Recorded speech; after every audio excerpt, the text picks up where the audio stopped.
The walls crumble around, and all our dreams are falling down. Pick up our pieces that we found, and build ourselves back again.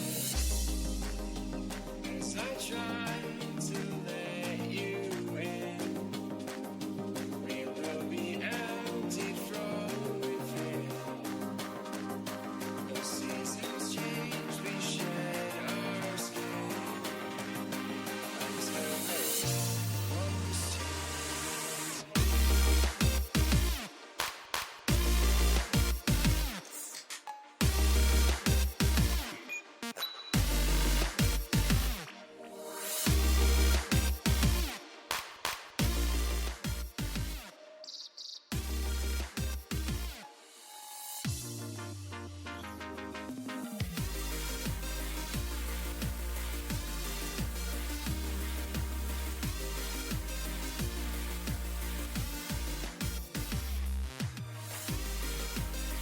Hello and welcome to From the Ink Up. I'm Frostix and today I'm joined by Phantomu. How are you doing today?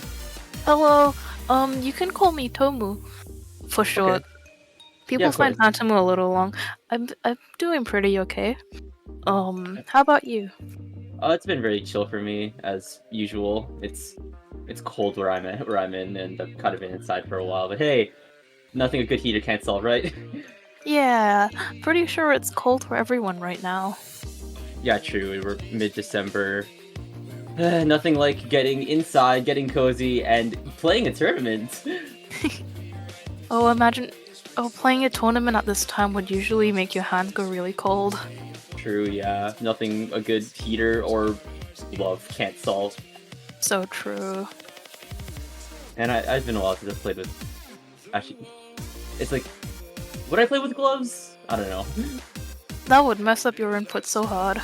Yeah, no, it's like extra volume on. God, yeah. Yeah. Do I have sausage fingers? Yeah, maybe I do have sausage fingers, but it's fine. Have you ever tried putting controller tops on top of your joysticks? If you know what those are. Yeah. I have not actually. They actually make Joy-Cons feel kind of usable. Oh, really? Yeah, That's really cool. Do you play Joy-Con? I don't, but I used to, and now that I have a Pro Controller and joystick caps on my Joy-Cons, they feel a lot more similar to the Pro Controller.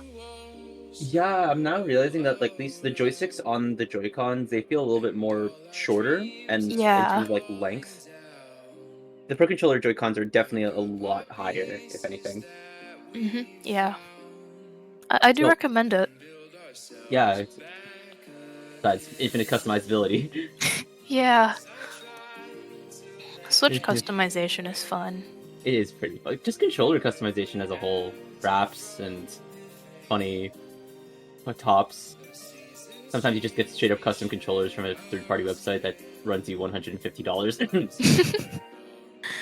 The Nintendo Switch is a great console. I really like the customization on it. Yeah. Man, I will say they are really good at designing controllers. I remember I did like one of my projects was on the Switch's motion control. It was like a physics project from like 2 years ago. I find it a little awkward how only one Joy-Con does the motions, because when you play split Joy-Cons, everything feels really disorienting. Yeah, I guess because it is just two separate controllers, and it's like That's true. you kind of I don't see how they can do it any other way. Yeah. At least for maybe FPS or like shooters like Splatoon. Yeah. They have intended purposes for stuff like like Odyssey. Whoa, stream change. Oh shoot, yeah. Perfect time to perhaps it would be a good time to dive into our maps today, Tomu. So today we have... Is that a RIT or an RIT? I don't know. You could go RIT, you can go RIT Krabby Red Academy. RIT Krabby Red Academy versus Squidfinny.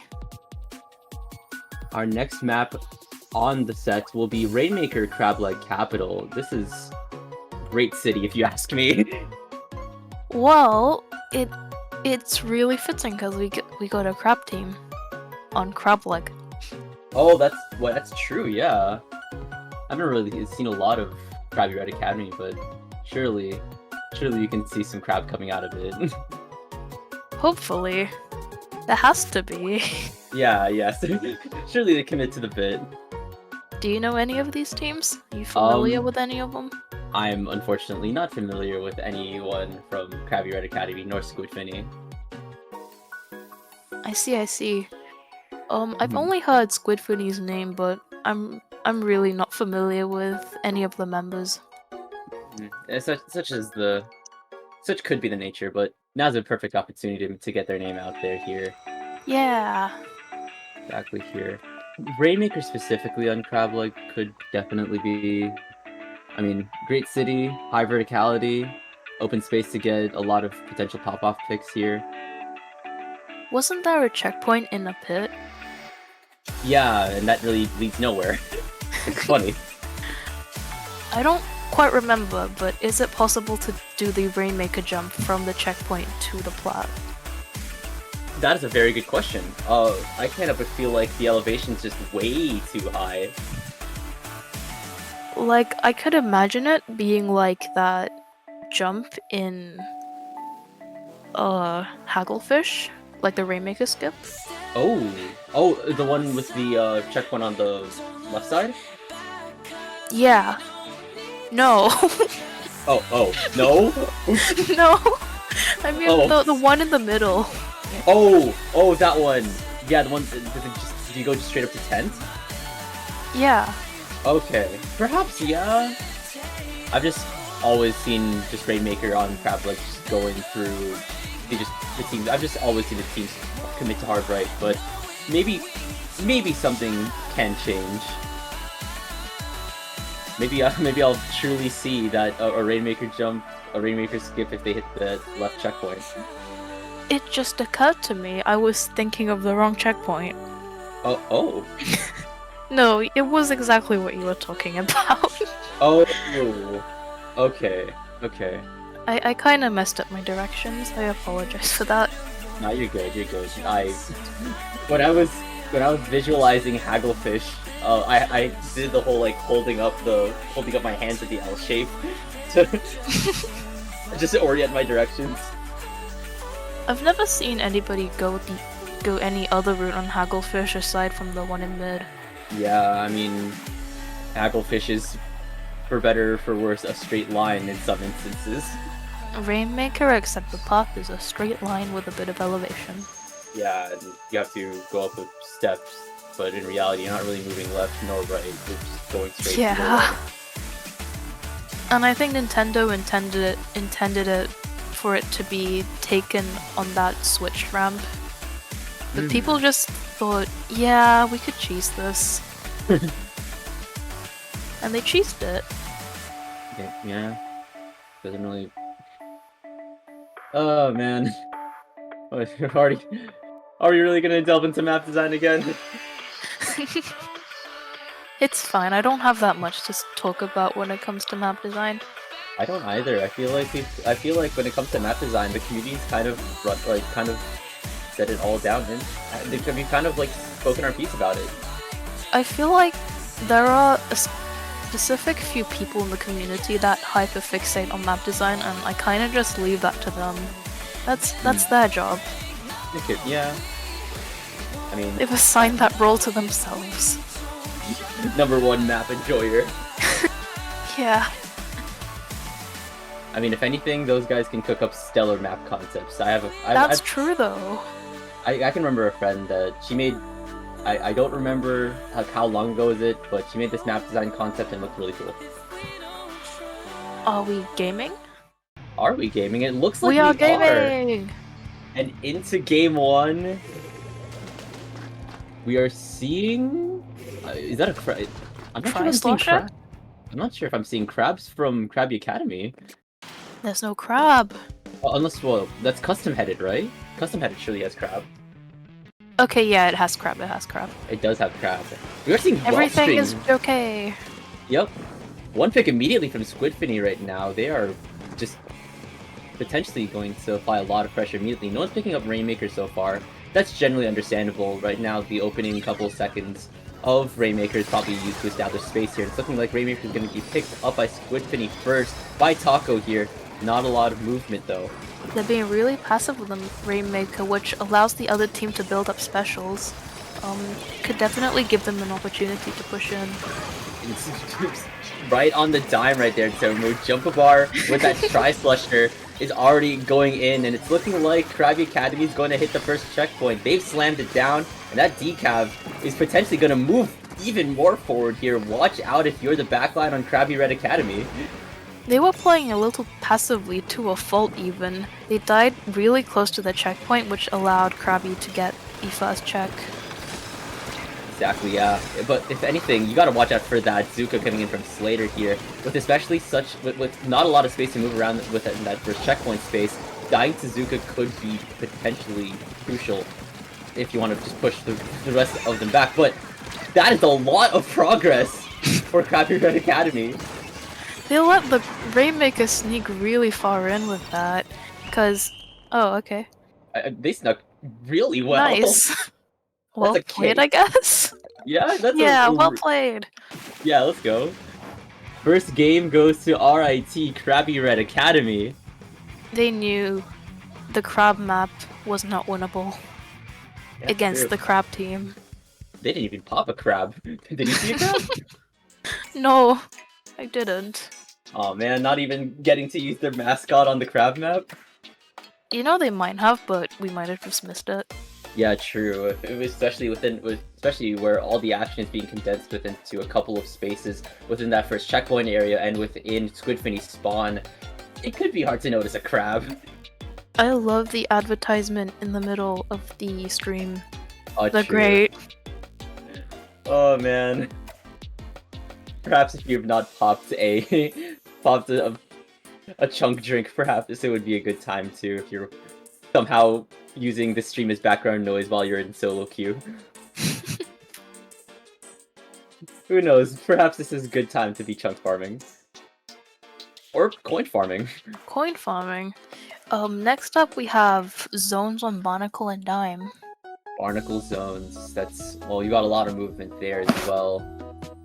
Lots of space to just duck in and out of fights, but also that, I guess, like the back areas that are close to zone. I don't really remember the callouts all too well, but those areas are they get contested all the time. I feel like with Barnacle, it feels really flat to me. There's not much verticality to it. No, definitely, especially in comparison to Crab-like Capital, but not enough time for an analysis here. We've got to jump into our next match here. We're still seeing the custom headed for Krabby Red Academy. Well, if that comp worked for them previously, it could work again. True. If it broke, don't fix it here. Meanwhile, oh, that's not, wait. Meanwhile, Squidfinny here is looking to have an E-leader this time around. So that could be useful for capping zones here. Probably also getting a lot of jumps in. Unless that's custom E-leader. Slater's gonna immediately... Yeah? For a map with this little verticality, an E-leader might be really effective. Yeah, true. Not a lot of spaces to duck in and out of here. So if you're Krabby Red Academy, watch the laser. Yeah. That's a really scary position to be in, especially in an E-leader sightline. Oh yeah. Barely any platforms here. Looking like Krabby Red Academy still is in lead without any penalty points, and there's the crab here!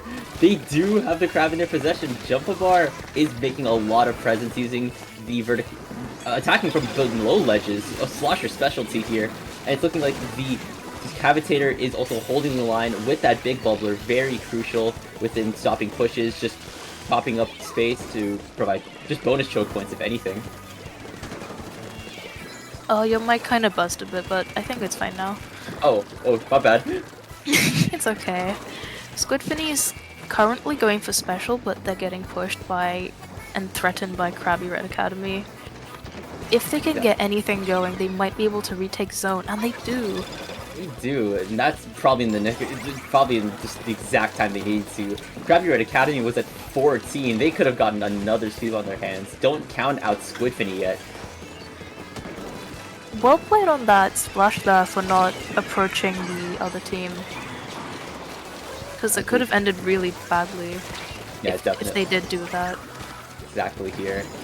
Looking like the rest of Krabby Red Academy is on Soda buff here. Time to push is probably now. They're talking to Soda. Here's Jumper Bar again. They're on Soda buff, making a lot of space. Goes down to the Decavitator. Kavish is painting here, but it's looking like Zona is in possession of Krabby Red Academy. The Decavitators have traded. The strikes are coming out here. It's 14:43 with 2 minutes 45 remaining. Squidfinny still has a lot of time, but you probably need to start applying a lot of pressure right now because Blake Steak is almost out of crab here. They can stall a potential push in the making. Krabby Red is 2 down, which allows Squidfinny to take even more points from them. So they might still be able to win if they can keep this going on long enough. Yeah, true. They did have the Soda here, so they still can last a lot longer here. That's 2 down! That Decavitator is in there now. Going deep into the backline, and once again traded to the second Decavitator. Shavy's got a jump on there. There goes Jump-A-Bar. It's looking like Squidfinny's now out of the penalty zone, and their timer is ticking down. It's looking like Shavy's is definitely going to try to get more special points for the Soda here. A lot of more income being provided by that strikes. And it's looking like this could be another zone flip here. The Soda is coming out, and Zone is still in possession of Squidfinny. They are in the total potential to take back the lead here. There goes the lead. Okay, here 10 ticks left here. Blake Steak went down to Slater Zuka here. It's 14-5, and now the pressure's on. Took it back. Yeah, it's Krabby Red Academy's turn to flip back the lead here. And it's looking that's already the case as the Decavitator is once again going deep into their front line, deep into their back line even here. Being an overall nuisance. Krabby Red now has a lot of turf to be able to paint over to get their specials, so the match might snowball in their favor, and it's going to be really difficult for Squidfinny to get enough specials and push back in, especially since they're staggering in numbers. Yeah, exactly here. Especially since Taco on the E-leader is just so far back. I don't know if they could provide enough pressure from that distance here. And it's looking like lead has been lost once again. And that's a KO from Krabby Red Academy. Looking like they take the set. So, yeah. It's player 3. And... Oh! Oops. It is player 3. Wait, is it? It is? Wait, it is. Okay, so turns out it is playoff 3. Not yet. So I guess don't count out, like I said earlier, don't count out Squidfinny. They still have one more game in them. Even if they can't win the set, if they win another match, it's still gonna benefit. Definitely, yeah. Our next map here, Tower Control Mako Mart. If anything, this has kind of gone against everything that Barnacle Dime is. This is a lot of verticality.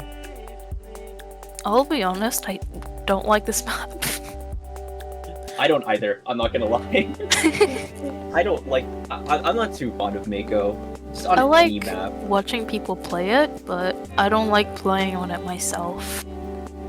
It can feel like a lot just trying to get a push started on, say, TC, on Rainmaker, dare I say especially Clams. Clams. Man. On TC specifically, when Tower is on first or second check, I find positioning really awkward. Yeah, I know, it's just... You have to work around you being at a constant low ground compared to the enemy team. Yeah. Yeah, and then what's it called? You can't really do much unless you're either your backline or a bucket player. And maybe a backline. Maybe a backline, okay. I could be a backline.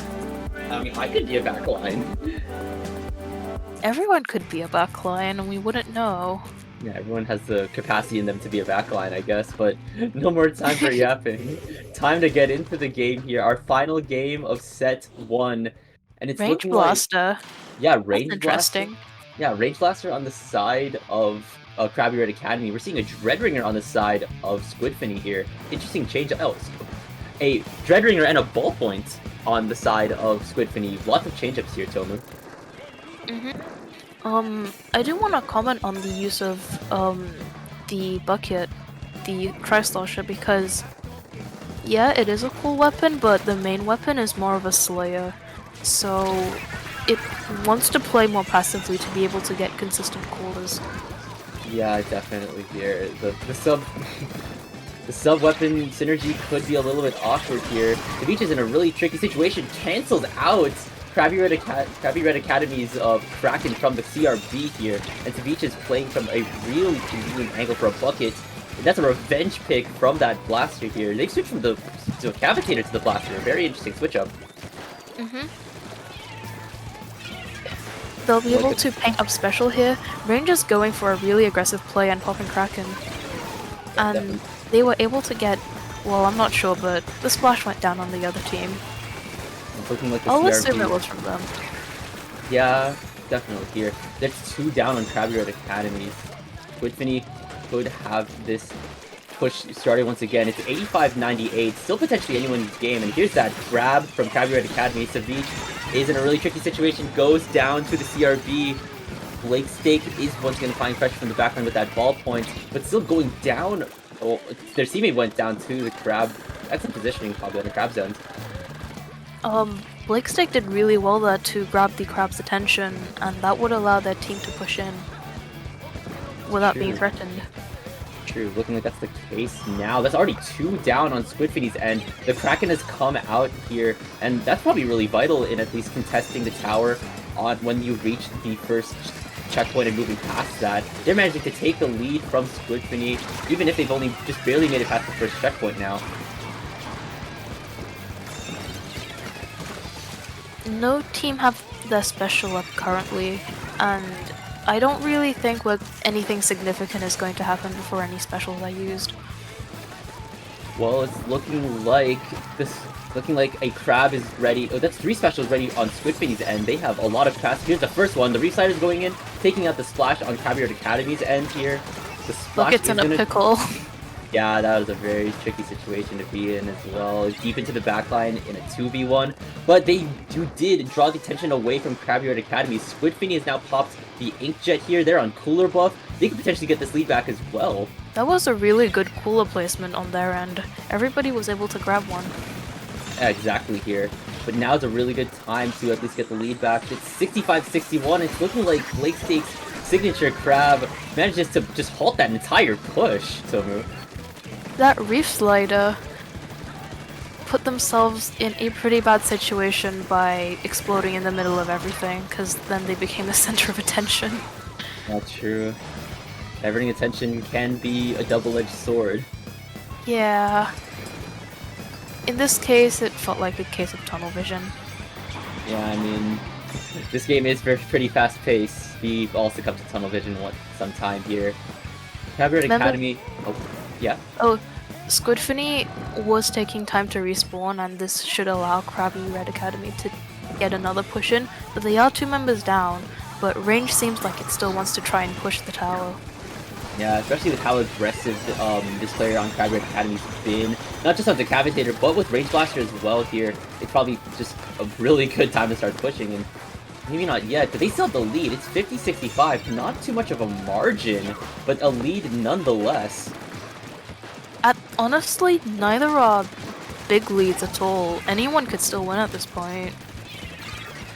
Looking like that could be the case here. Squidfinny can get a couple more picks on their back here. Madison's going down to that timely bomb placement here. And if anything, Krabby Red Academy just needs to get a really good positioning on their hands, because it's only looking like to be... Oh, there's 2 people now having on the scene of the push here. Ceviche is in a really tricky situation. Taking out Jump-A-Bar, going down to potentially a bomb. It's looking like Squidfinny's backing off here with only sub 20 seconds remaining here. Backing up at this point is a pretty good decision, because there's probably a lot of panic going on their end, to be honest.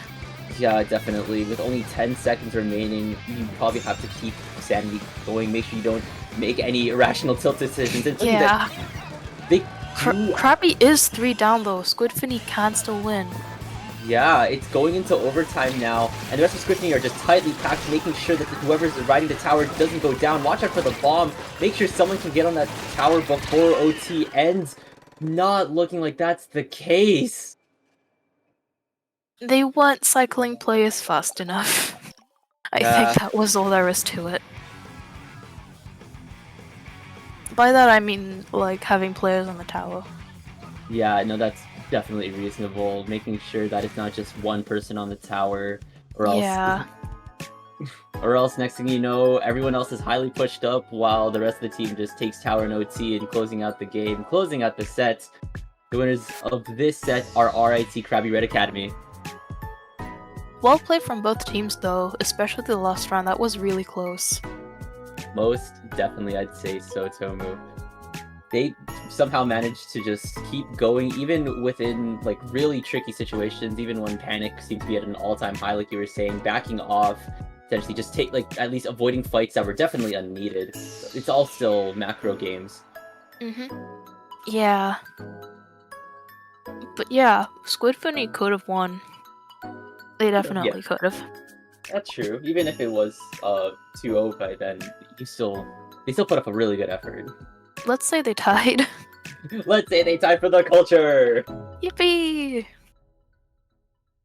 I think now would be a really good time to probably take a break here, grab some water, heat up your hands if it's still if they are cold, put in some joystick toppers if you have any spare. We'll be right back with round 2, so stay in your seats and we'll see you in a bit. Goodbye.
We don't speak much at all.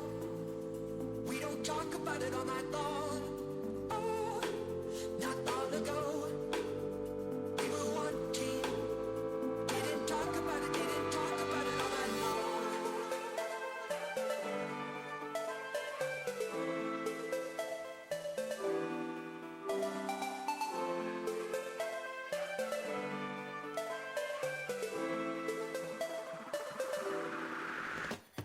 Baby, don't you get it? Don't sleep. We're not tired. In our room where we Hey, guess what, stream? We always come back. Whoa, what are we, Willie A? Purple guys! I don't know the reference. I just know that my friends say it a lot. Oh, okay. I thought you were making the Freddy game reference. My bad. Tell me about it. I'd like to know more about the origins of this reference. He just always comes back. He just says that. Oh, okay. Yeah, he just Great. always comes back. No worries. Speaking of coming back, the next two teams playing in round 2 are Chroma Vortex and Ice Punch. I'd like to say that's a misspelling of Pixies. Oh, Pixie. Because our team has scrimmed them before, Oh, And- okay. and that was not how their name was spelled. So then the next two teams going up are Chroma Vortex and Ice Punch Pixies. Or Pixies, if they changed it. Pixes? Pixies. Could be something like that here. That's a very funny fish they have. I love that fish. Yeah, true. It could also be considered Funny Fish Friday. Funny Fish Friday? It's Yeah. Funny Fish Friday! It's gonna be Funny Fish Friday. Yeah, we love Funny Fish Friday. Oh man, remember how we were talking a lot about Hagglefish earlier, Tomu? Ah, yes. Oh man. Zones Hagglefish. This'll be fun. Yeah, oh man, I remember last week I was doing CCA and I was the Hagglefish Zones match I was casting, it was insane. The teams were basically doing reef slider offs. They were just sending That sounds so fun. They were just sending shark after booyah bomb, just zone flipping special after zone flipping special, until one team manages to get rid of the team that was specifically running a dual slider comp. And next thing you know, they just held them until they KO'd. And that reminds me of this one Japanese tournament match that I watched. It was from Splatoon 2, but it was... Someone showed me that video to describe the Splatoon 2 metagame, and it was just spamming... It was called Whale, right? The laser special from Splatoon 2, right? Yeah, that was Whale. That is Stingray, actually. Oh, okay. That is Stingray, a Splatoon 2 exclusive special. It's Killer Whale 1. It is. Just one. Because Yeah. it's just one of them. Yeah, but you also... Wait, correct me if I'm wrong, but I'm pretty sure when you start up a Stingray, you get to see everyone through walls, right? You do, yeah. Okay. That That's feels something. really broken. It does feel really broken, and maybe that's why they spammed it. Yeah. Anyways, that team I watched, I mean the tournament match, it was Missiles, Stingray, and Bubble Blower. It was just that no. on both sides. That is Anyways, to the game. That is explosive. That is really explosive. Just dodging incoming disbursement specials while trying to dodge the explosion of the bubble here. We're seeing two chargers from both sides. One of them is running a E-liter, the other one is running a Zekofin, right? Yes, that is a Zekofin. Zekofin. Zephy. Yeah. We all have different names for the Z plus F charger. Looking like the rest of Ice Punch Pixies are just on the scene here. They're gonna take zone first. They're 2 down, but it's looking like was that Nene on the custom E-liter is making quick work of them as well. They're going down one by one really quickly, and I feel like they're gonna have a really hard time coming in if this continues. No, definitely here. If the E-liter is positioned really well, perhaps on the 10th or even more further forward, with how flat Hagglefish is, they're not gonna have a lot of space to run to. They do have the NZAP down, which removes the cooler from Chroma Vortex, so they might have a chance. Yeah, the Stamper just went down too, and now they're going in, and yeah, they take zone here. Yeah, they do. Very good push from the rest of Ice Punch Pixies here. They don't have a lot of penalty points to them. They still have 3 on zone, and it looks like they have 2 specials up. I don't remember what 96 has. Oh, it looks like 52. Really well played by Rinda by going around the block to distract that, to make it difficult for that Ely to terrain. But they do eventually get shot by them.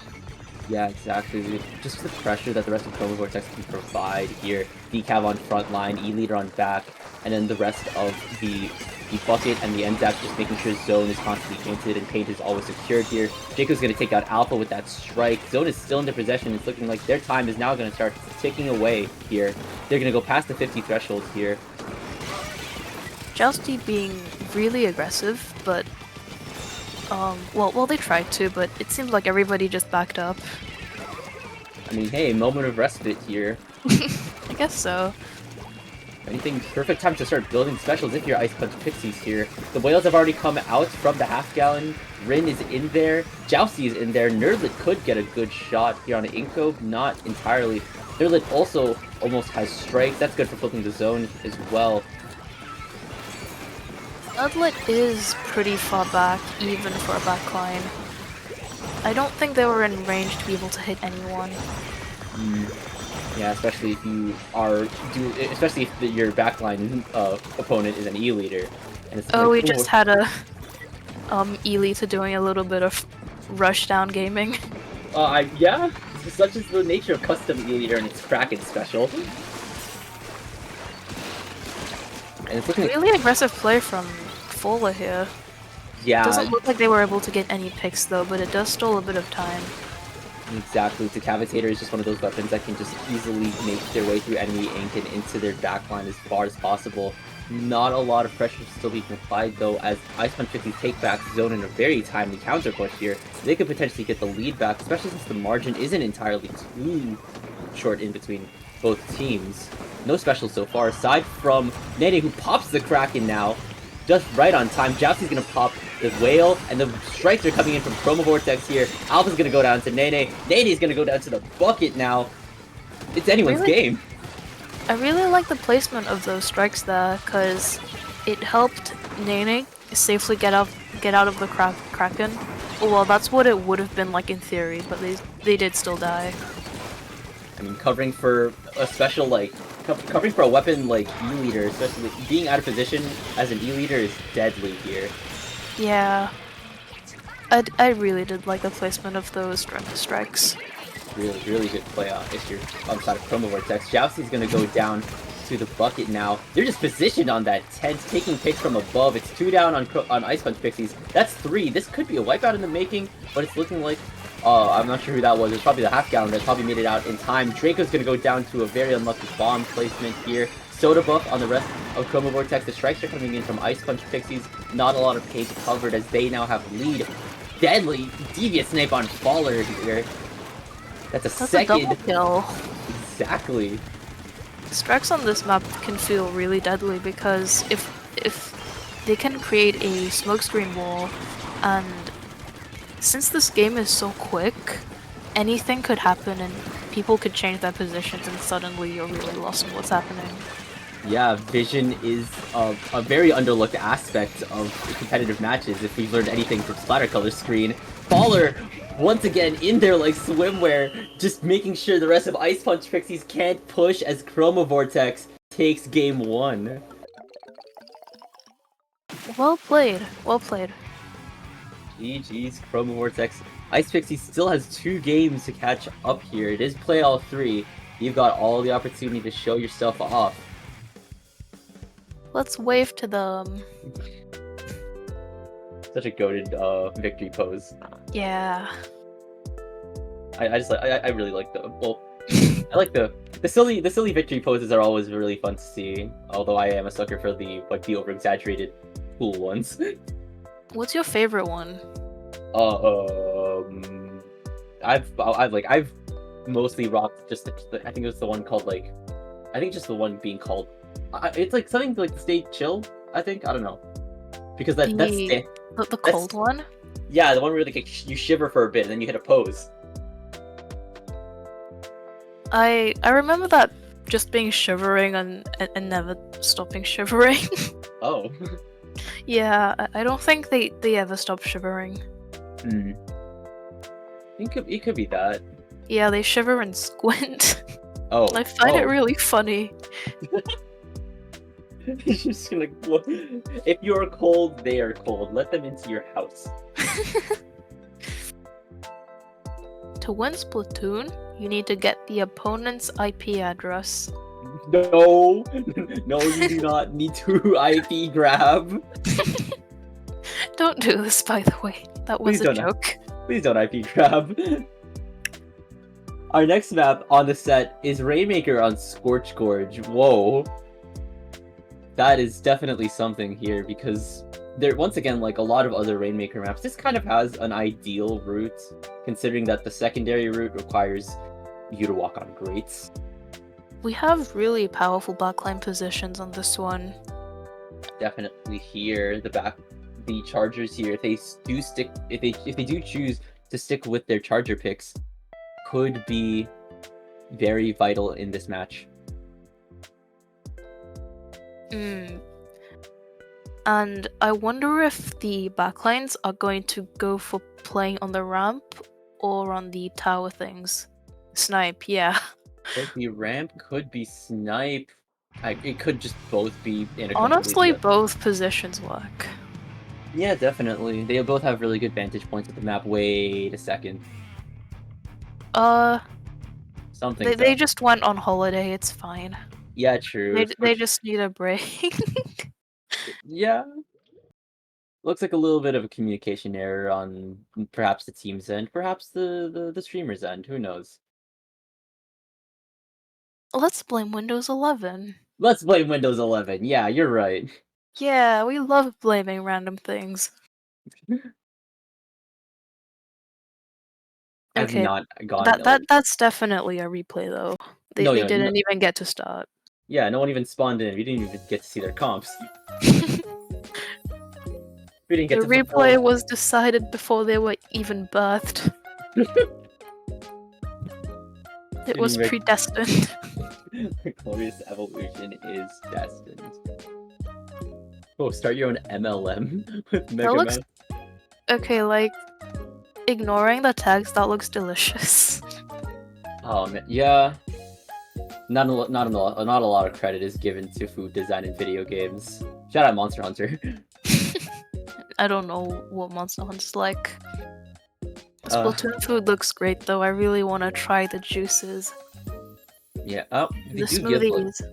They give like actual like flavor description. No, they don't give flavor descriptions, but their titles kind of give flavor profiles. Yeah. You know? And I wonder what the lumps are. Like, are they fruit pieces or are they like boba? That's what I'm saying. If these are bubble tea things, I'd be so down to just down all that. But also, imagine accidentally putting your drink on the wrong surface and the surface puts a hole in the bag. And your drink suddenly just dies. Oh yeah, that's right. The drinks are the drinks are being served in plastic bags. Paper bags? Not paper, they're plastic, probably, I don't know. Anyways, they always come back. Yeah. And this time no one's gone. Let's see the comps now. Arvin and Wellstring. No chargers this time around here. Looking like potentially both teams are going to take a more aggressive approach. With the amount of verticality on this map, I think Wellstring can get some pretty powerful picks on this, and just be annoying in general. Yeah, with the chip damage that the 5 arrow shots can provide. Looking like that's already 1 pick for that Wellstring. Nerdlit, that's 2 as well here. Alpha's having a chase with Nene here. That's Instant first check. Very good play for Ice Unless Punch the Pixies. bucket. The bucket got the player after they got the check. Yeah, so they Just do a have the little first... too late, but still good. Yep. Wait, were you talking? Yeah, they're both running B-Bucket, you are right. Draco does have strikes ready to potentially accompany the rest of the team here. They could just employ that same smoke screen strat that you're talking about. Here come the strikes now. Full in on the first checkpoint here. I think they just took a Zuka shot and lived. Did they? I think they did. I heard the hit sound here. Lots of chip damage. Draco's gonna take out Jousty first here. Inko is... Oh, that's a wipeout for Chroma Vortex here. That's first check for them. For them too. Well, this feels really back and forth so far. Except for this push, the players aren't all dead. That's true here, and that's lead already being taken by Chroma Vortex. Inko just made a mad dash for the final checkpoint, but they go down to the rest of Ice Punch Pixie's firepower. That's a double for Jousty with that V-shot. Cooler is really saving them here. Always the V-shot, and yeah, definitely. Cooler is definitely helping out with their aggressive playstyle. Did they just get another Cooler up on their plat before they came into mid? I don't know, I'm not seeing a Cooler. Perhaps it already disappeared. They just rotated it that quickly. Oh. Looking like a But lot Ice Punch Pixies did have all their specials up. Kinda unfortunate on the Rainmaker they couldn't get their special up before they picked it up. But sometimes sacrifices need to be made. Yeah, it's understandable. I don't really remember what Vanilla Wellstring has, but it's looking like Ice Punch Pixies is making a lot of space as well. Nerdlet just barely made it to tie the point. Jousty could potentially get this pop, but no, shut down by the rest of Chroma Vortex, and they're just flushing out the rest of Ice Punch Pixies. Rin jumping out in the nick of time, making sure they don't go down here. They can Was a really lucky jump out. Yeah, definitely. Attribute it to the amount of quick super jump chunks, perhaps. Rainmaker's gonna be really passive here and put a lot of pressure on the enemy team. Exactly, yeah. Rainmaker, while you are the objective, you can still fire a lot of just pressuring shots here. Make sure you can take out the backline, and that's looking like a Ultra Stamp has been popped. It's been thrown! Doesn't take out anyone so far. The Zuka's been popped for Ice Punch Pixies as well. We're still playing really passive, and the lead margin is just so short. It's very close. In my opinion, I find it kind of surprising how much paint Rainmaker can provide. Because when you're the objective player, it doesn't feel like you can contribute anything. But Rainmaker is nice because you can, and you can quite a lot actually. Yeah, oh man. I don't know if I really see a lot of Rainmaker pop-up clips, but whenever I do, it's always just a sight to see. Having the Rainmaker isn't always a bad thing. Yeah, you don't like always have outside of playing the objective, I mean. Yeah, the pressure is on you, but you can also apply pressure, like you said.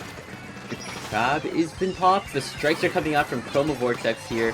They probably need to claim a lot of space mid. They are on Soda buff as well. Now would be a perfect time to start acting. Dandy's going down first. Draco's taking a lot of chip damage from that Wellstring here. No one's picking up the Rainmaker so far. The bubble might just perform itself. Inko is very far into the backlane here. They're going to catch Alpha on a stray. That's a wipeout for Chroma Vortex here. Now's the perfect time to pick up that Rainmaker and start going.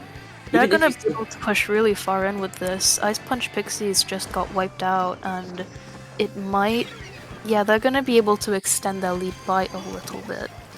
I mean, when the lead margins are this close, a little bit is a lot.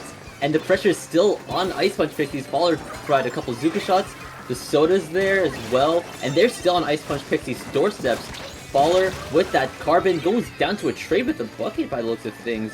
20 seconds left. Ice Punch Pixies has a long way to go. Inko here doing a really good jump at providing safe jumps to the team at a good position.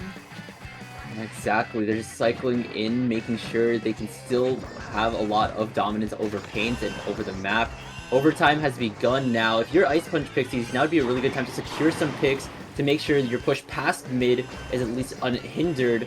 It's looking like the rest of Chroma Vortex is still holding down the line. They're on Zuka buff. It's a 3v3 right now. It's 2 down for Chroma Vortex. Gotta keep pushing forward. They could still do this now.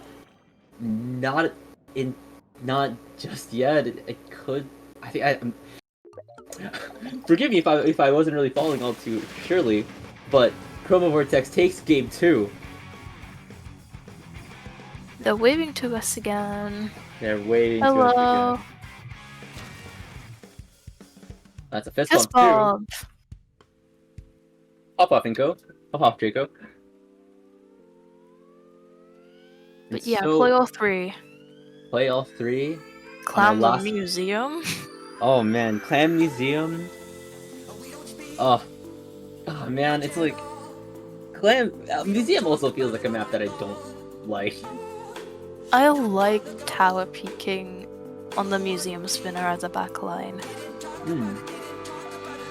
I haven't seen people do that a lot, and when I do it, it's usually really effective.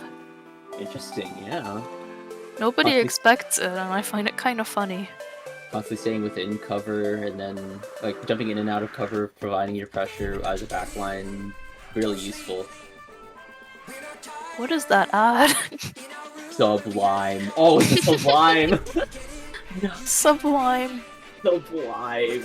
Where is my team? If I were Master to say, Reviver. if I were to get a drink from the Splatoon menu, it would be Matcha Reviver. I'm a big matcha person. I like most fruits, and most fruits taste good in juices and smoothies. I don't know, smoothie in a hot minute, really. Smoothies are too expensive. Oh, They really are. You have to dump entire fruits inside. entire fruit? Oh yeah, you can't really do half because of the mess. You know that other half is now on a timer, and Yeah. I've seen a smoothie store dump entire apples inside a smoothie, and sometimes I just think, aren't apple seeds poisonous, and aren't you gonna die from eating that? oh yeah, I was more concerned about like the apple being just too thick and it'll like break the blades or something. I don't know. I'm worried about the blender. Why am I worried about the blender? Emotional attachment to the blender? Looking We do like have we're- double charger though. We're seeing the return of both teams on Charger. Nerdlit on Zekofin, Nene back on Custom E-Leader. Teams are out here. Ballers once again just deep into their back line. It's a trade on both of their front line as well. It's a 2 down on Ice Punch Pixies as the rest of Chrome Vortex is now in Soda Buff, taking back mid. The bucket's gone down. It's basically just... the game has just started. It is anyone's game. Yeah, I respect Ice Punch Pixies for not running Cooler in a meta where Cooler is kinda needed to win. Yeah. Like, I'm I really respect them for trying to make this work. I'm nothing like y'all. It's like fish image. Ice Punch Pixies does also already have a power climb at their disposal. They also have Tri-Strikes. Deadly shot onto Faller there. Shout out Nerdlit. They just have to clear the rest of Chroma Vortex out of mid so they can secure that... so they can secure a touchdown. Or, alternatively, they could just take the sneaky route, take the block, and squid jump into there. The game is gonna explode any second. Ice Punch Pixies has all their specials up right now, and Chroma Vortex is staggering. Yeah, exactly here. All they just need is a spark, a pick or two that to just secure them a free entryway here. Alpha is going to potentially land a pick on the backline with that zip caster here. Nene was in their sights, not so much. And they're now running away from what looks like to be Faller on Decaf here, making good use of just spacing yourself from Decaf's range. Goes down to the Decaf anyways here. Bubble Another... really saved Decaf before that shot, though. No, yeah, playing in and out of Bubble, really good thing for Decaf to do. If anything, Ice Punch Pixies has just advanced ever so slightly forward here. Minor, major steps. Whoa! Nice Alpha getting shot. shot by Nene here. Uh-oh, the power climb has now entered their spawn area, entered the basket area now. Ice Punch Pixies is now finally broken past mid and into their spawn. Joust is gonna go down to Nene. That's tap shots using the charger, by the way. They are really slow. They was really slowly pushing in, but it looks like Chroma Vortex put into that, and they can start their own push now. Yeah, they are on Soda Buff as well, so even if they fall, they can just jump right back into the fight. Ice Punch Pixies are just grouping up to make sure that this rally can potentially stop here. Faller getting a pick first, getting a second before being traded out, unfortunately. Oh, looking like Nade's gonna take the sneaky route. Oh! Caught by That- Nerdlit. Really clutch there. Mhm. And I really don't think anybody else noticed that aside from them. And Such- so well played by them. Such is the role of the backline. You need to constantly watch out for potential flanks here, especially if you are if you're up against Chroma Vortex with how aggressive they've like kind of been. They might be able to get a clam in. People were all down just now, and they're at really high risk of losing a lot of points or Yeah, gaining. the Kraken is Losing? in. The Kraken is in there, and that is 2 power clams in to secure them to 60. They make past that very important 70 threshold to make sure that the first push isn't for nothing. They're down to 50, and it's looking like they are having a very solid lead in. That could potentially be 6 more clams in? Not right now. No. They could have done it. It was very doable. And they might be able to get another power in, but they do go down to the decab. Yeah, especially now. I'm not sure if it is a wise decision to push in if you're Chroma Vortex now. Specials are online for... Oh, I was going to say the bucket and the stamper, but the bucket and the stamper go down. They do have a strike here. They could put the strikes here to stop another push by Chroma Vortex, and that would probably be a good time, especially with the rest of Chroma Vortex, specifically Faller and Inko. Good call on the strikes here by the Zeklofin. I think that's another set of strikes ready for the bucket as well. It doesn't really feel like Ice Punch Pixies have had a really good offensive push or like an offensive moment in this game yet. So it would be nice to see them have one soon. No, definitely. Now they're gonna have 2 pity clams in their possession. They've still held on to the pity clam from their from the first push on them. They just need to take a lot of space back here, make sure they have enough specials to get a push there. The 52 that was very deep in the backline goes down here. Alpha's gonna get down Nene here. That's a lot of pressure alleviated. That's 2 takes down Draco. That could potentially be a lot of. They might be able to start something here. But it doesn't seem like they have enough clams. Only Alpha has 4 and nobody else has any. But the Zephy has picked up the power. Exactly, yeah, here. It is only 3 compared to the rest of Chroma Vortex, who now has all their team members at the defense here. Alpha's gonna pop the Reef, not the Reef Slider, the Zip Cast here, potentially disrupting the backline here. But the backline is just gonna move forward. Inko's gonna potentially get the pick onto Nerdlet, but Nerdlet can't afford to back down. No! Nerdlet goes down, and that is game 3. Chroma Vortex takes the entire set. There really isn't enough overtime in Clam Blitz. There really isn't. No, real. It's it feels like it feels really short. Once you reach overtime in Clam Blitz and you still don't have something going, just consider it lost. Yeah. I still don't even know how overtime in clams works. It's like, is it just dependent on whether when the power clam breaks? When the losing team loses all their power clams, then it ends. Okay, so then, I mean, if anything, if you're in a situation where overtime has to happen, start building up multiple. I mean, even if we get a full length overtime, it's still not enough. No, yeah. Not to mention, if the entire team has power clams, everyone's location is exposed. Yeah. It does feel really unfair on the losing team at times. Perhaps, yeah. It feels like an uphill battle. Consider yourself Sisyphus. Oh, man. One must imagine the losing team on Clam Blitz to be happy. I mean, if anything, Museum could just be like an upward hill when it comes to Clam Blitz. It kinda is, though. I know!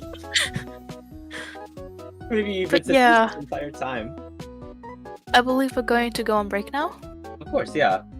Stay tuned for the 3rd round of groups here. More action incoming. Soon.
Hey, from the Ink Up, Frostix and Tomu here. Where are your fingers? Well, if you're in chat, best be on the keyboards to support the third round of group stage here. The teams are Sheer Cold and Domain Expansion Malevolent Cooler. Sheer Cold has a 30% chance to KO. True. Could they apply this logic to Splatoon? Surely. Surely. I mean, 30% chance is small, but it's never zero. Yeah. Surely it's doable. I mean, if I've seen anything from passively watching VGC in terms of Pokemon, I'm just surprised on how much people run Oko moves. I don't watch VGC. Yeah, I just know that Sheer Cold is funny. It's very funny. I haven't really run in a lot of my ice types in a while, and I love ice types when it comes to Ice Pokemon. types are great. Big fan. If you've not seen my profile picture already, I'm a big Spiel enjoyer. The circle. I love that creature. Dubious little creature. I really love looking at the food ads though. No, yeah. We were talking about this earlier, but like, man, I would go for a Matcha Reviver right now. We'd love an action berry twist. An unpleasant gradient shows up at your door. Wait, they put the entire crab in a sandwich? And 2 entire prawns. No, the prawns are okay, but the crab is kind of a hazard. No, yeah, I forgot. Like a genuine hazard, because the shell is so thick. I think it's just... See, I was gonna say, like, it's garnish, but... An entire crab shell is garnish? I mean, I think it's a thing in seafood restaurants, probably. When you're in seafood restaurants and they serve you an entire crab, it is never for the garnish. Yeah. There's usually meat in it, and it's usually pain and suffering to eat it. Yeah, I think cracking open crabs in particular, like crabs compared to lobster in terms of like cracking them in. Ugh. Crabs are really tasty, but it is really not worth the effort. I think that's why just restaurants serve crab legs specifically and not like usually whole crab. It depends on the restaurant, I guess. Well, if anything, now our first map of the set is now here. It's TC Ship Shape here. We didn't really have enough time to analyze this one, but maybe we don't need to here. Is that a V-Wiper?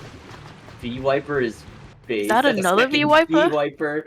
Oh man, we love to see Splatanas in this economy. Oh, Oh, Maybe they didn't like seeing Splatanas in this economy. uh-oh, okay. Well, you know what? Nothing wrong with the remake. Yeah. Nothing wrong with the remake, unless unless they are kind of locked into their comps. Who knows? I do wonder what happened though. Maybe I was gonna say maybe someone misclicked, but you can't really misclick that input. Surely not, especially with that much time in prep phase. Okay, apparently it was the wrong game. Oh, oh, okay.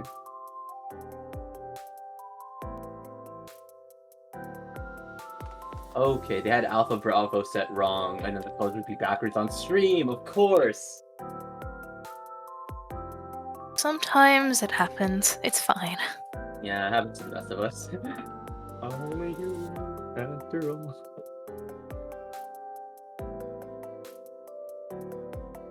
Oh!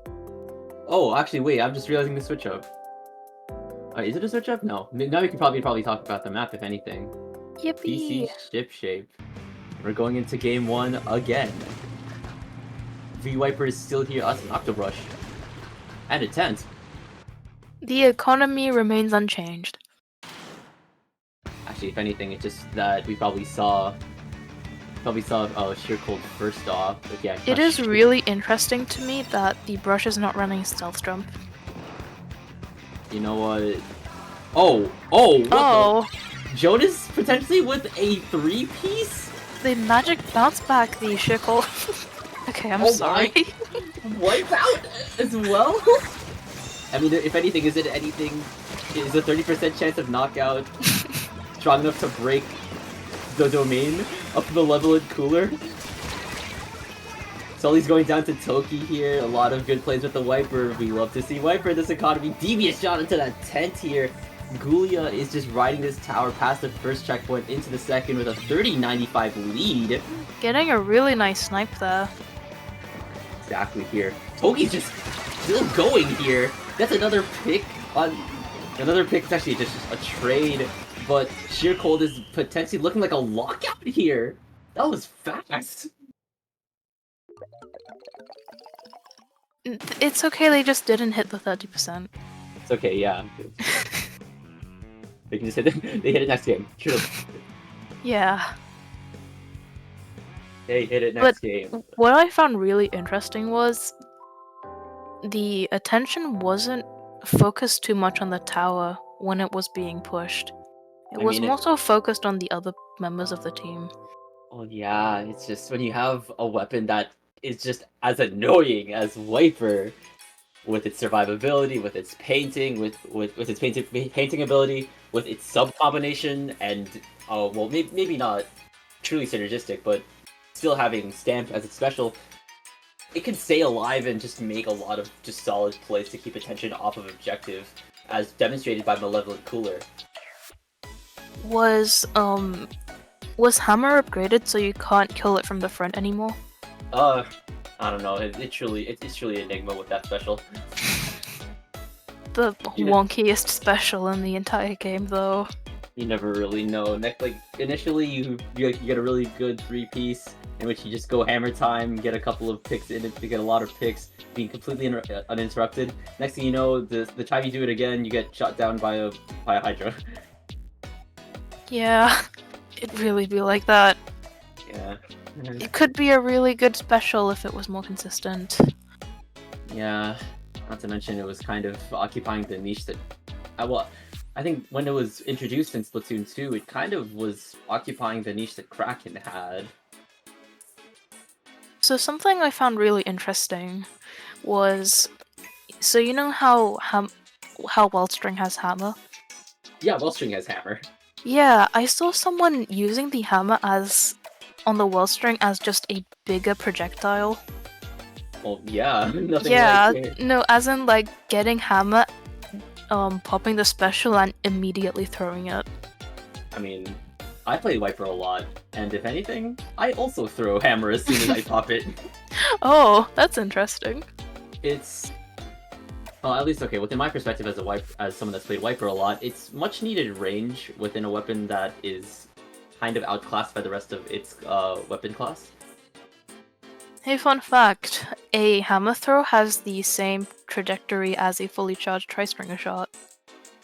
Oh, that's actually really useful. I could formulate lineups or something. Yeah. I could formulate lineups if I just have to use Price Stringer then. That way I don't need to end up constantly painting the scouting map for a special. Okay. We're going back into the game again. Oh, we are! That's true. Our the second match of round 3 is Mahi Zones. You know, despite Mahi being such a small map, especially in the beginning, I find it feels pretty big with how open the outside area looks.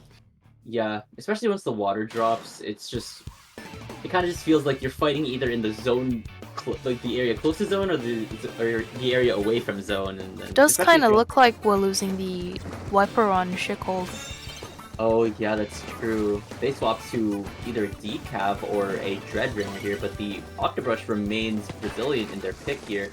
Fizzle's already taking point on the zone here, as the Malevolent Cooler now has zone here. Let's pick on Drop Roller here. Someone's behind Fizzle here, someone's got to watch it out here. That's the tent, and that's looking like a jump onto that tent now. Albedo is in risk of getting down to splashdown. Toki is very close to a hammer here. The Booyah Bomb is coming out on the side of Malevolent Cooler as well here. Deep into their spawn. If that suction bomb hadn't been destroyed by the Booyah, it could have made for a really sneaky bomb placement. Yeah.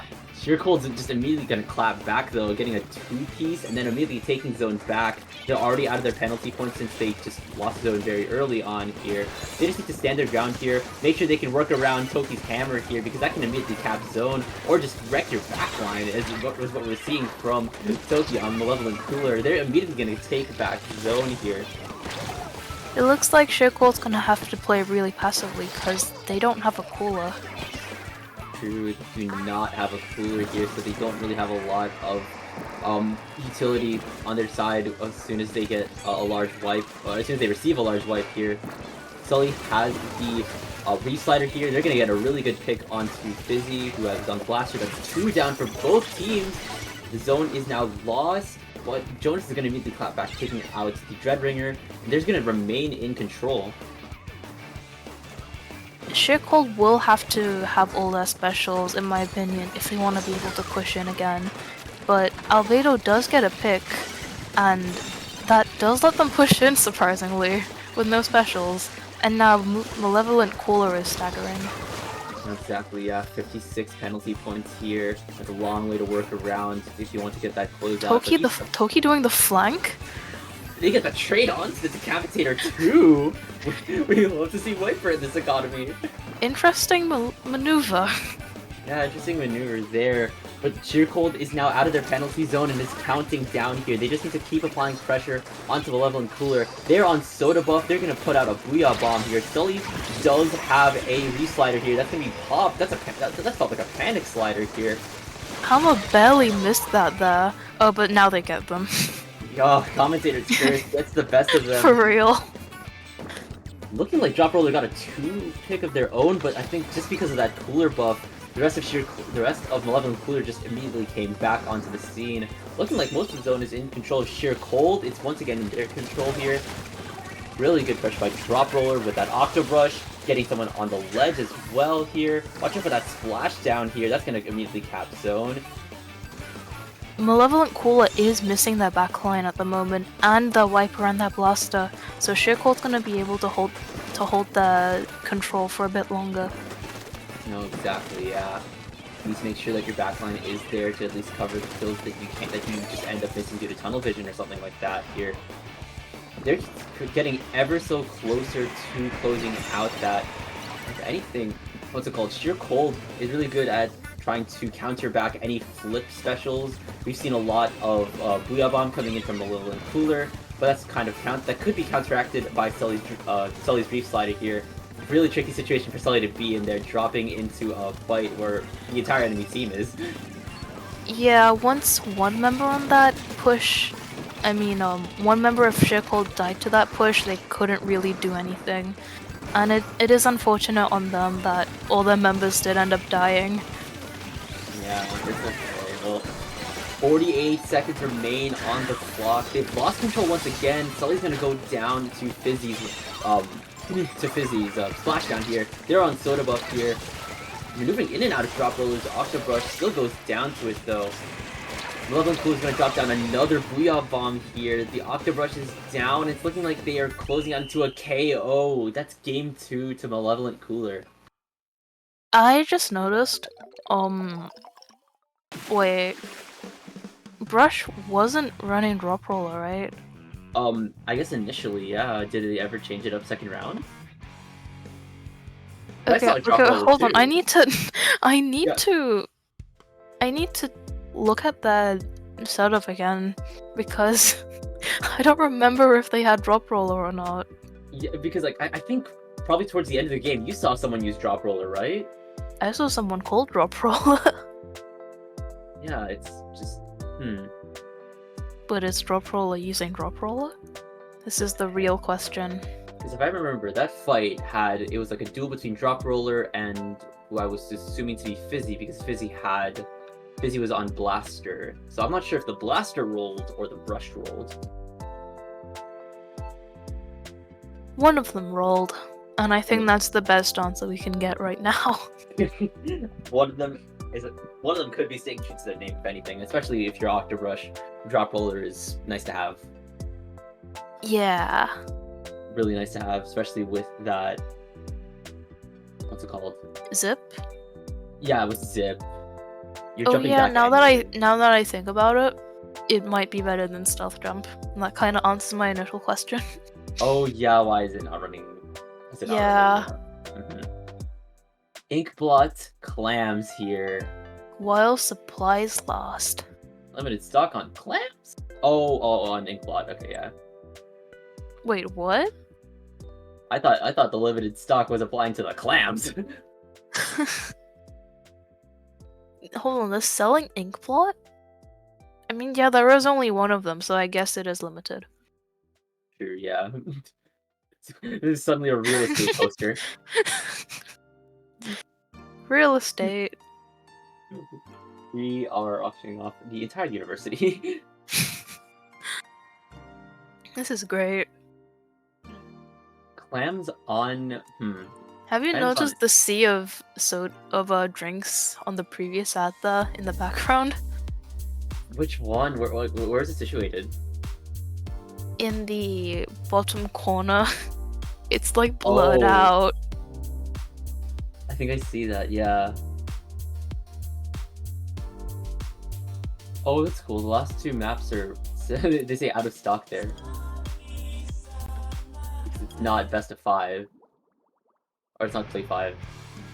It's playoff 3, yeah. Anyways, it's time for it's time for game 3.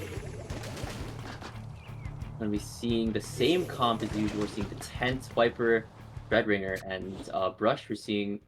Oh, that is Drop Roller! It is Drop Roller running Drop Roller, let's go! True.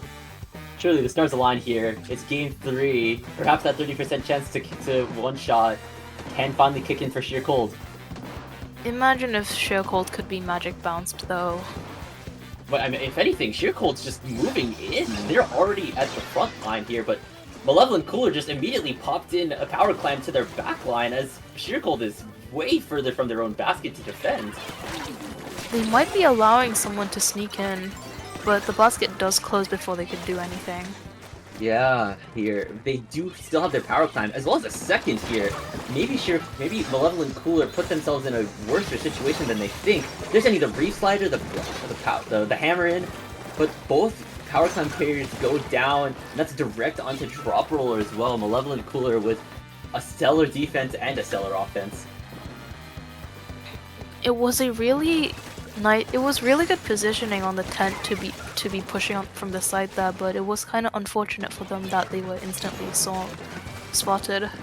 Yeah, exactly. If anything, Sheer Cold still has a pity clam of their own here, but the rest of Sheer Cold is just moving in as well. The Hammer's being popped, the Brush is in there here. Watch out if you're Toki. That's another pick for the hammer here. They've gone down, and it's looking like someone has picked up a clam, but it's 3 down for sheer cold. They really could have been able to get a proper push going, but they just didn't have a power clam, and I think that was the biggest downfall. Yeah, true. It is 77. 77. It's tied right now. 78. Oh, 78. That's right. That is just how clam works. It does feel a little unfair that they still get the 11 pity points though. Yeah, it's true. It's one more unnecessary point that you really don't need. Fire Corgi was trapped in a corner there, even with the bonus thing, the bonus cover with the tent shield. Even still though, Sheer Cold is just putting in more clams. They actually have a lead now going. Torpedo on Charger is huge. It could be really disruptive to them. True, yeah, it just messes up their aim. It's either they shoot at the torpedo and lose their target, or get hit by it, cause chip damage, and perhaps you go down as well here. 48-77, very solid pushback from Sheer Cold. At this point, they might just be better off defending. Exactly here. Although I would say their comp is a little bit more, oriented to just making pushes, but even still, they do have the tent here that can chop up some space in Sheer Cold's favor. It's not really in their favor anymore at this point, though. Yeah, it's true.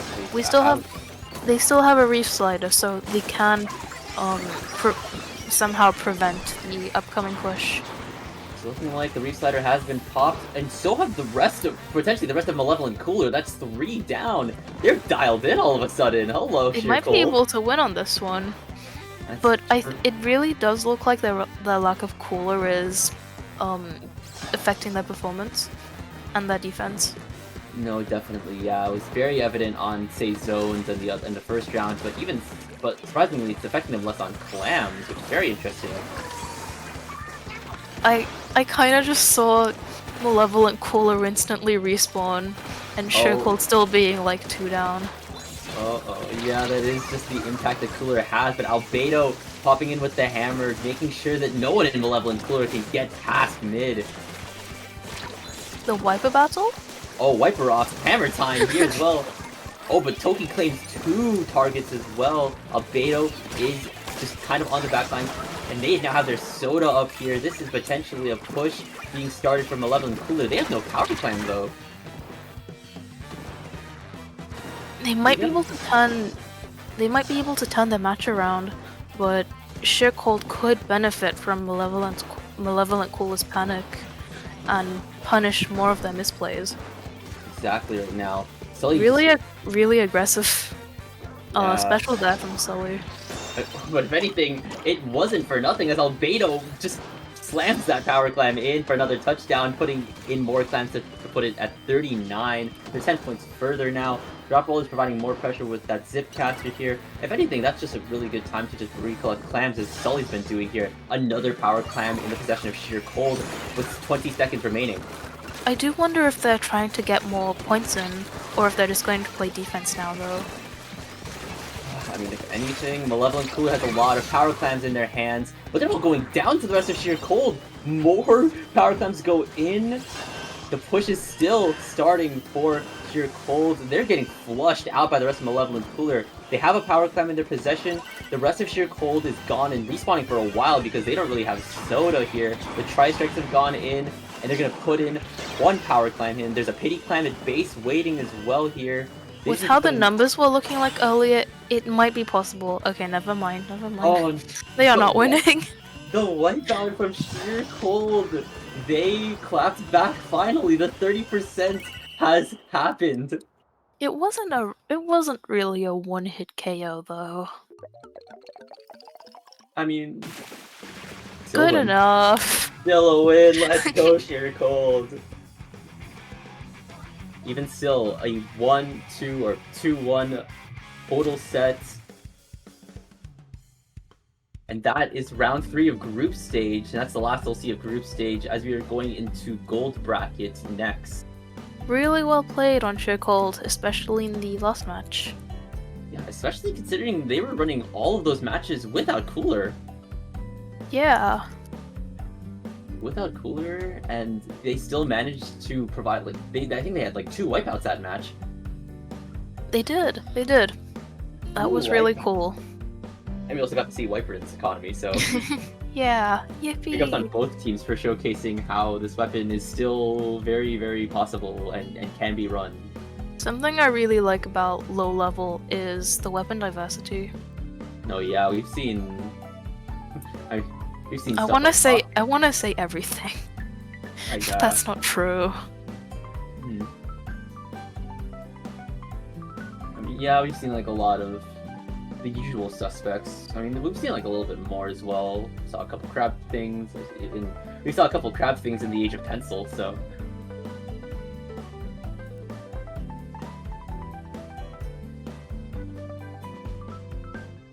But if anything, you can of course anticipate the gold bracket being next. This is just Top Cut, so stay Find out tuned next time. in the next episode of Yeah. from the Ink Up. Next episode of From the Ink Up. Goodbye.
Step outside, don't look back, 'cause we don't need to justify our crimes.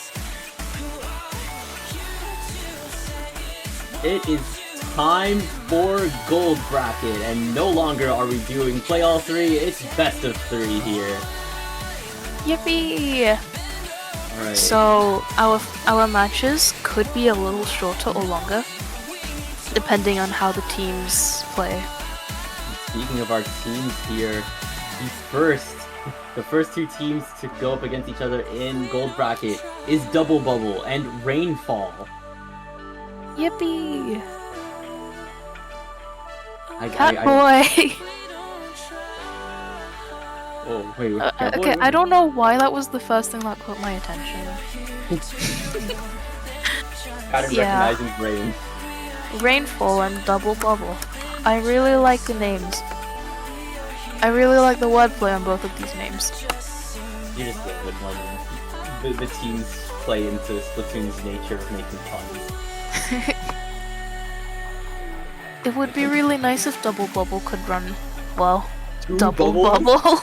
2 bubbles? No way. Surely they've done something to make that work. I mean, on Robo Ramen zones? Whoa, that's like a lot of this cover in a map that could like... And then again, there's like a lot of space to work around, especially on Robo Ramen. There's a whole second layer to that. Yeah, and it's kind of hard to give attention to both ways at the same time. Mm-hmm.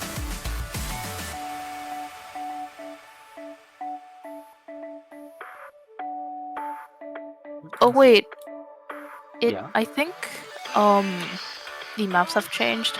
Oh, did the map change? Yeah. I think okay, they did change. Yeah. Yeah. It's not Zode's Robo Ramen. We lied. It's Museum Clams, the second coming. Oh man. There's Sisyphus again. Oh no. There's Sisyphus once more. I mean, well then again, surely we can see another sneaky touchdown happen, actually. Yeah. A Last lot of time- people seem to not pay attention to that small block near the basket. They lost their lead to intentional game design.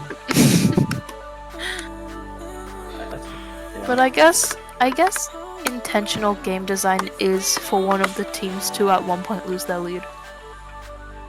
Such is the nature of game design, if anything, here. So true. Imagine if Splatoon was designed in a way where you can't lose. They add bot lobbies to Splatoon. It might be good for new players, Would be. for like non-gamers, or like Oh. for people who... Okay, to be fair, that is just story mode. Yeah, that's true. Splatoon has campaigns. 2 of them, Yeah. in fact. Okay, we game. And it's time to go here. We're seeing Carbon, seeing Dreadringer from one side, and we're seeing seeing a pretty traditional comp in terms of the other. We're not really seeing a lot of. Okay, looking like what was this? Is this Rainfall? Rainfall also doesn't have a cooler. This is a no cooler matchup. Wait, the edit does not have one, does it? No, I think this edit has. I think this edit has a cooler. Right there. Oh, okay, yeah, it does. Drumar Okay. You dropping could down have had something really interesting. That would be very Wait, they interesting both to have see. coolers because they have. Okay. Wait. They have the zap. Oh yeah, Brain Blast. Brain Blast. I forgot Zap had cooler. We could have had something really interesting. Well, Yeah. that's not to say this could also be really interesting. Just Yeah. maybe 1% less interesting. Amigo is just playing around mid, using the mobility that Carbon has, especially with its position as a Slayer here. Olex here, building the first power clam of the game, going to Double Bubble. Double Bubble also has their cooler ready, and now it's only just a matter of time. Oh, I think the Carbon was trying to use that block, the intentional game design, to get a very sneaky flank, but it's looking like the last one left on the scene was the Headed, and it's looking like the rest of Rainfall is now closing in on that Headed's position. I find it interesting how they both decided to pick the order shot. I mean, you know, it'd be cool if we saw the Hero Shot replica. I barely see that one around. That's true, that's true. Yeah. These comps are actually really similar now that I'm looking at them again, because they both have a Splatling, both have a bucket, both have the order shot, and only the other weapon is different, Carbon and Zap. Yeah, their cooler is different on both sides. One is a backline. Do they know? Oh, well, Do they know? Those who know. They don't know. Okay, Amigo now they know. Amigo, they did stay alive. The flank could have been possible, but then there was not a lot of space to work with, especially if you're Carbon now. And it's looking like the rest of Rainfall up on Double Bubble's doorstep without a power clam, strangely enough here. Oh, I lied? They have a power clam? Olex Really is cool going... positioning on Olex there to get that tri-strike to waste their shot. Exactly, yeah. Looking like no one has pushed in yet, but Rainfall still has a power climb in their position. They're on Soda Buff now. Once again, only a matter of time. Amigo still going in there. Potentially no. Goes down to Catboy now here. Truly the most aggressive Carbon. Most aggressive Carbon. Okay, to be fair, aggressive weapons like charging backlines. No, it's true, yeah, and getting a pick on the backline could be very crucial. Just one down, the shot's gone down on the side of Rainfall here. Getting rid of that Wavebreaker is definitely necessary, making sure that, specifically, the Carbon goes... Not the Carbon, the shot's gone down to a straight Reef Slider here. Inoki's gone down to Drumar's Heavy Edit here. Very sneaky position, Drumar takes down another, that's Demon's as. That's two I really down. like how they're working with the crossfire here. Exactly, yeah. Making sure that they can take the angles that is just left to the blind spots now. And it's looking like... Well, Double Bubble does not have a power clam yet, and it's looking like Rainfalls is still in effect, surprisingly. I like how Double Bubble looks like they're going for the strategy of holding 7 clams instead of getting the power. I mean, yeah, it definitely allows them to just stay undetected. Okay, there's their power. Maybe they were just a little bit late on grabbing clams here. Genma with the Reef Slider here, taking down Demon's ass, but then going down to another Reef Slider from Inoki. Inoki goes down next here. Rainfall is on Soda Buff now. Double Bubble Soda has popped as well here. Olex is going to be pushing into their spawn as well, taking down the heavy Splatling here. Genma's on the block potentially, and Drumar with the first score of the game. They take lead now. 77-74, the push has now begun for Double Bubble. Perhaps cut short now as the rest of Rainfall is pushing them back here. Amigo using the movement that Carbon provides. No, goes down to Demon Daz as Demon Daz pops another Zuka now. No pick so far. No pick so far. And now they have two power climbs of their own to potentially start a push. Despite not having stable footing in the enemy basket for that push, they were still able to sneak in quite a few clams, and I think that's just really good on them. And they were able to sneak in another one. Yeah, true here. But I don't think they can get in any smaller clams. That is really sneaky. Amigo just wanted to pass Catboys and clams. Why not? Here. Rainfall needs to act fast here, considering that they are now in overtime situation here. The Wavebreaker's gone down here. It's looking like the Dreadringer has a Reef Slider. The Zuka has been popped here. No pick so far here. One down in each team, and Noki just has the Reef Slide in here. Here comes Inoki. The second Reef Slider's up. Drumar goes down. It's 2 down on Rainfall. They don't have enough numbers. They've gone in. It's 80. Do they have any clams to push in? It doesn't look like that. It doesn't look like that's the case for Rainfall here. And it's looking like overtime will come to an end as Double Bubble will take game 1. Honestly, I was not expecting them to get that power in the end there. They were cutting it really close to the overtime timer. Yeah, And exactly. they had access to clams, but not players, which is arguably a little more important. Yeah, true. All the clams of the world mean nothing if you have no players to toss them into the basket. Yeah, it's like preparing food, but not having anybody to eat it. Yeah, I mean, most of the time, you can't have your cake and eat it too. Is that how Yeah. the saying goes? I forgot how the saying goes. Could you repeat that? It's like, does the saying go something like, you can't have your cake and eat it too? Huh? Okay, Yeah, I've never heard of that. that's how I know that I have it wrong. Nice. Our next map in the set is TC Undertow. That's a deep cut. Undertow is a mode that I've seen less and less of as time has gone on. I really like Undertow. I don't know. Yeah, big fan I of find it fun, and I'm a big fan of it. I think it's a little underrated. It definitely is underrated. Dare I say, especially on TC, I'd say here. It's a pretty interesting map to see within TC. TC and Rainmaker on Undertow, feel really interesting. It feels really different than what Undertow was intended to be like. In my opinion, I think Undertow was intended to be a bit more like the Zones and Clams layout. Okay. If that makes sense. I don't think it does. I'm unfortunately not following yet, but we'll see what this means as we enter TC Undertow for our second game here. This is match point now. The rest of Rainfall has to get this game in order to keep playing in bracket. It does look like Double Bubble is trying to get special before trying to push in. Would be useful. They do have the cooler. They're sticking with Dreadringer for the Reef Slider here, and they do have 2 Zukas. Maybe they're not Double Bubble. It's called themselves Double Zuka here. That's 2 picks from Genma with that Reef Slider from the Dreadringer. Did they die to a bomb there, or was it just a really nice play? I think it was just a really, really well placed Reef Slider here. The Zukas have come out from the shot here. Another Reef Slider is prepped from Genma here. Not a lot of good spots to really pop a Reef Slider on TC outside of mid, I'd say though. Do they see that shot coming in from the side? Ooh, true.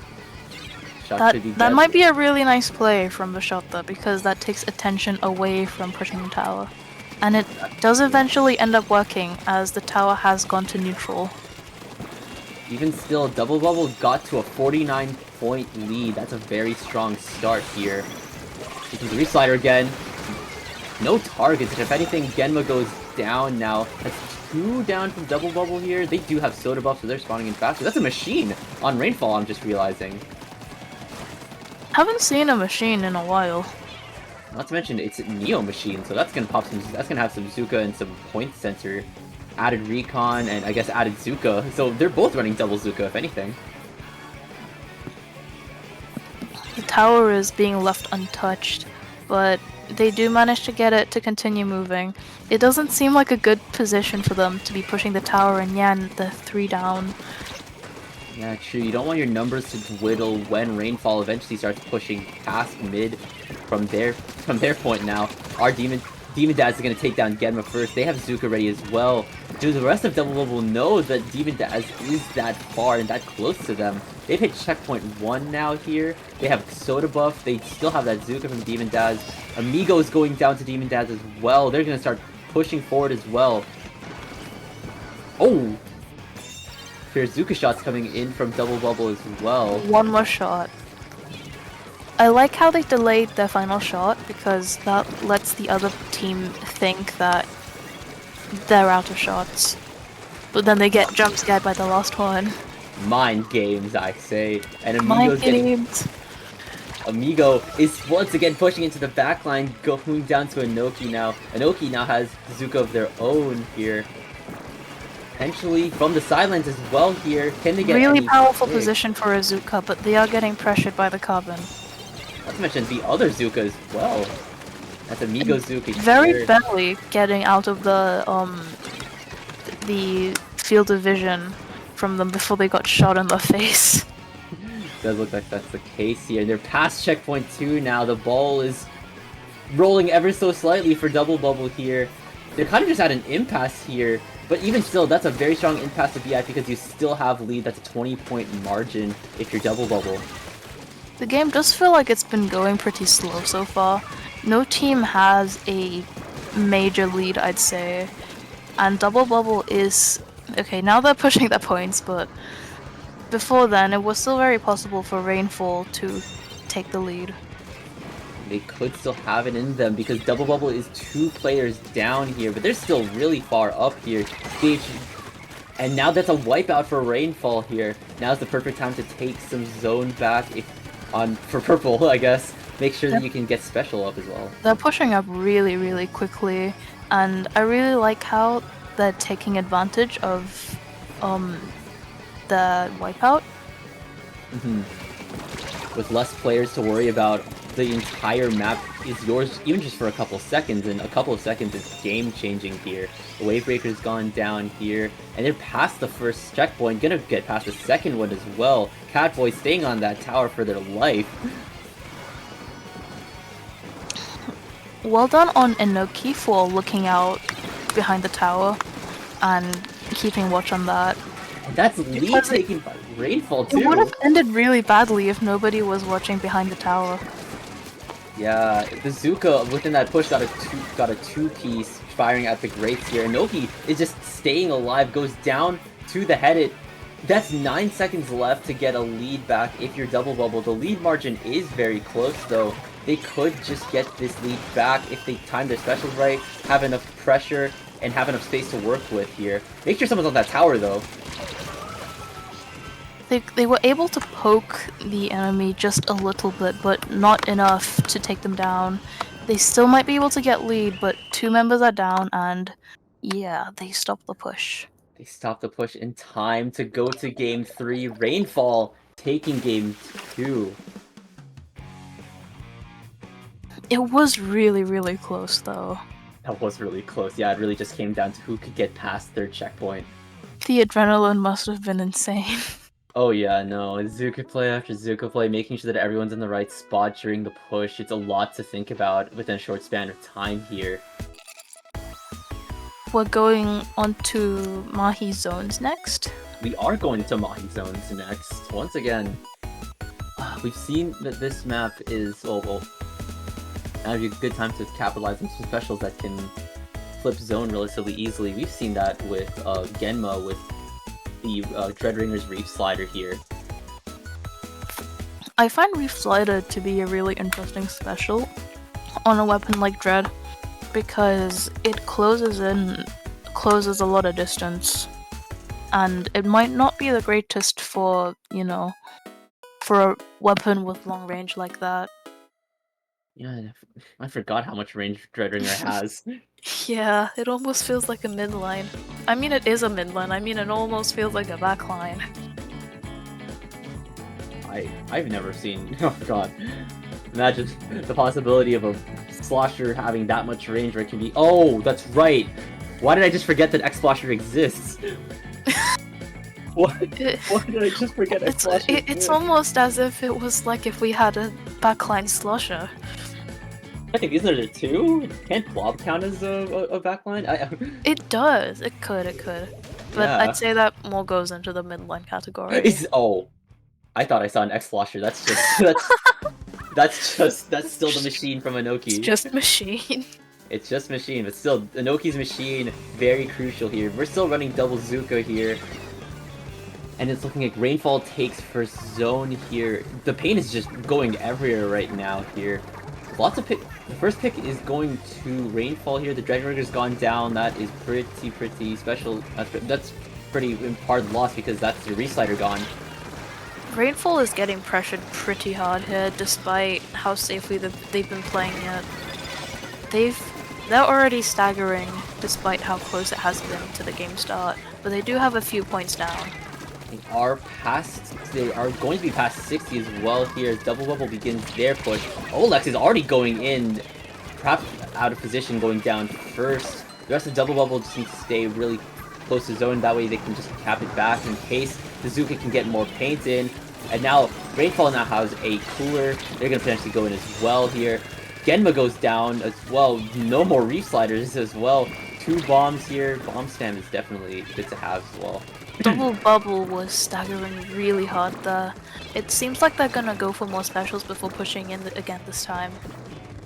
It'd be useful to have here, having a Zuka, having your Wave Breaker up, having even just being on Soda buff as well. Always useful to be on Soda buff here. Rainfall is still in the lead here. They're gonna get past the 50 threshold with 3 minutes left on the clock. And it's looking like the map has already expanded, the water level has dropped. Genma has gone in with the Reef Slider, but goes down to a direct from Inoki here. Inoki's gonna go down to the shot. Double Bubble takes back control here with only 2 people left on zone. Reef Slider has drawn enough attention for the rest of the team to be able to push in and take the zone, but it doesn't look like they were able to hold it for very long. No, exactly, yeah. With not a lot of specials that you can use, well, with the specials on Double Bubble being so just aggressive with Soda and 2 Zukas here. Speaking of Zuka, Inoki getting 2 picks with their Zuka here as Rainfall takes zone back. Stellar play from Inoki. Rainfall is going to be able to take down a bunch more points with the amount of members that went down on Double Bubble. Exactly. Especially, well, they do have the Reef Slider at the disposal, but Rainfall is on Soda buff. Even if they do fall to a Reef Slider play or to Zuka, they just come back immediately. They're out of the penalty zone. They're counting down past the 20 threshold. The Reef Slider is going to explode here. Zone is lost here, and it's looking like Rainfall is being flushed out. Double Bubble capping zone. That is quite a lot of penalty points they got from that. But members from both sides have been going down, so I'd say it's a little more even currently. Yeah, I know, definitely here. Kind of at just equal wits right now. With 2 minutes left on the clock. Genma has another Reef Slider ready. Is Inoki standing still? Oh, that is a communication error. I'm not sure if that's being replayed, because it did go on for a really long time. Yeah, that did play longer than the initial, say, 10 seconds. I guess we'll just have to leave it to TO for that. Yeah. It really depends now. I guess if a replay were to happen, who knows? It might be happening?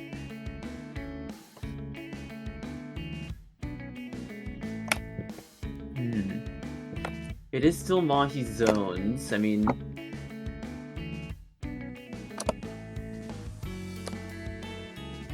it could also just be that our streamer is DC'd as well. Who knows? Which might not have affected the outcome of the game. Which means they could still be playing, and we just have no idea. They really didn't want us to know how that ended. Man, shoot. How will we know? One day we shall find out. I guess we could check the website. Constantly refresh the Sendu tab. Yeah. Yeah, this is the more entertaining game, clearly. Just refreshing the Sendu tab. And it doesn't look like we're going to be seeing much from the rest of Double Bubble and Rainfall here, as yeah, it just looks like could just be the end, but it is game 3 here. It is the deciding factor of who moves on in gold bracket here. I guess, what did you think of that entire set as a whole, Tomu? I liked it. Big fan Yeah, I of Double liked Bubble. it. Big fan of Double Bubble being actually... And it's looking like the refreshing Sendu has paid off. Double Bubble has been the winner of this set, and they move on into bracket. Congrats to Olex, Amigo, Drumar, Genma, and with their subs Urkin and Aster. But still, shoutouts to Rainfall. They were seed 8 and seed 14. They were like really high up in the seeds. They both played really well. Exactly. You know, they always play really well, but you know, it's still nice to say that they played really well. True. I mean, they made it to gold bracket. Yeah.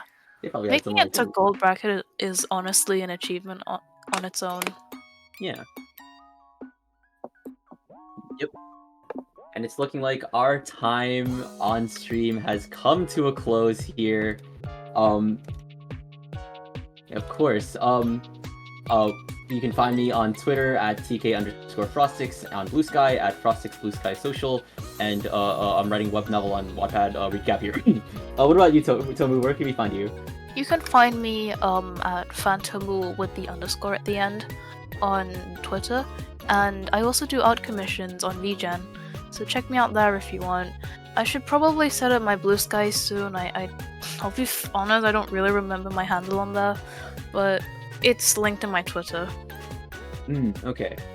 Well, you'll be hearing from Rocket and Topic next here on From the Ink Up. From me and Tomu. Catch you all later. Goodbye. It was fun.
We are kicking off the second half of FTIU, and who is we?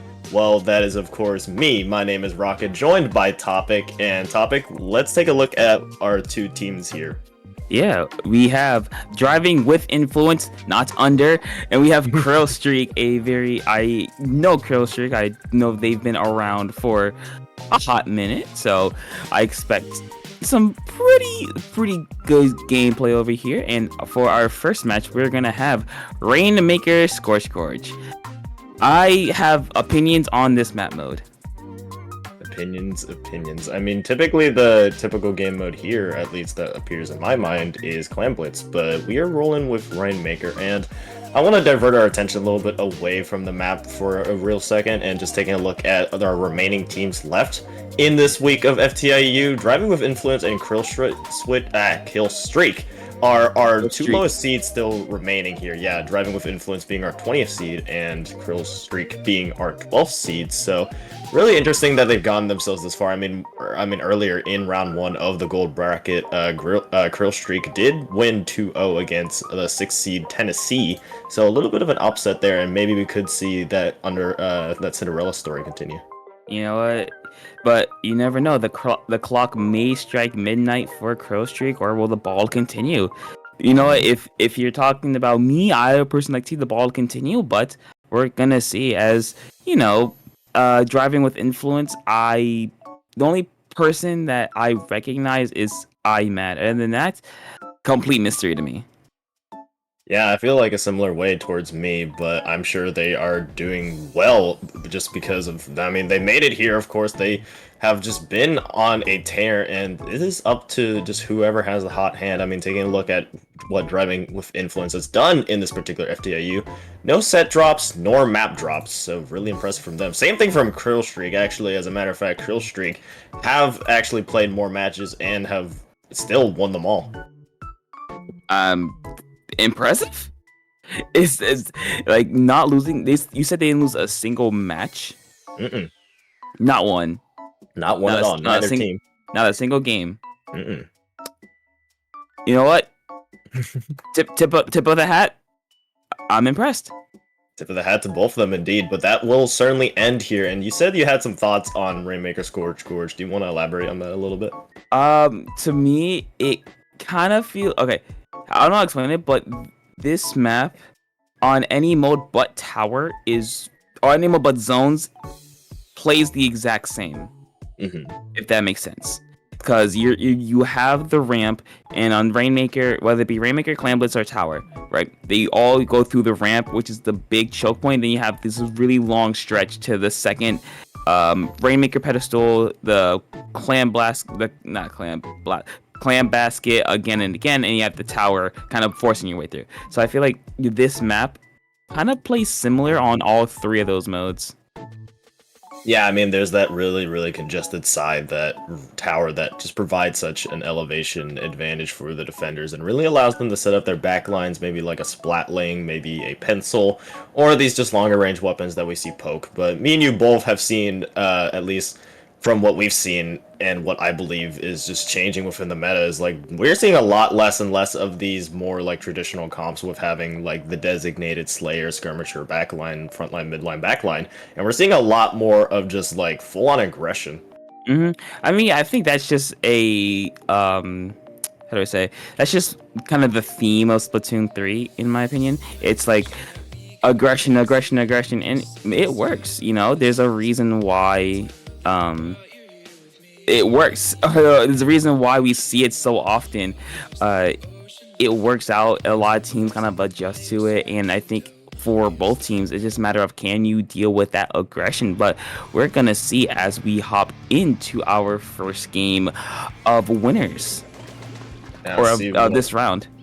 Yeah, let's see what these two teams are. Is that a double splatling? I believe that was an edit and a Zimmy coming out from the side of Driving with Influence. On the other side, a Neo's washing machine. Not something you see often, but very interesting. You see there for the point sensor and obviously the Zuka, which can be such a very powerful special.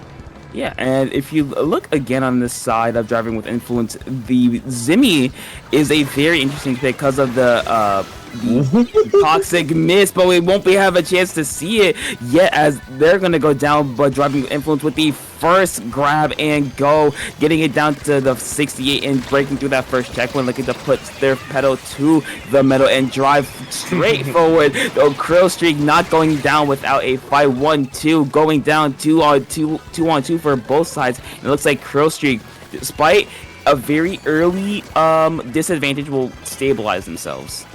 Yeah, that was key for them to make sure that didn't go any further or a potentially dangerous knockout situation. And we see here already that Krill Streak are just trying to set themselves in these great positions. And it will unfortunately go down there. There is now no more cooler available for members of Krill Streak, as now driving with influence, trying to continue the pressure. A great pick there from Shaded to continue that crab to the very end, managing to take out Milk there, that roller, and really open things up for these shorter range weapons that driving with influence has to move forward.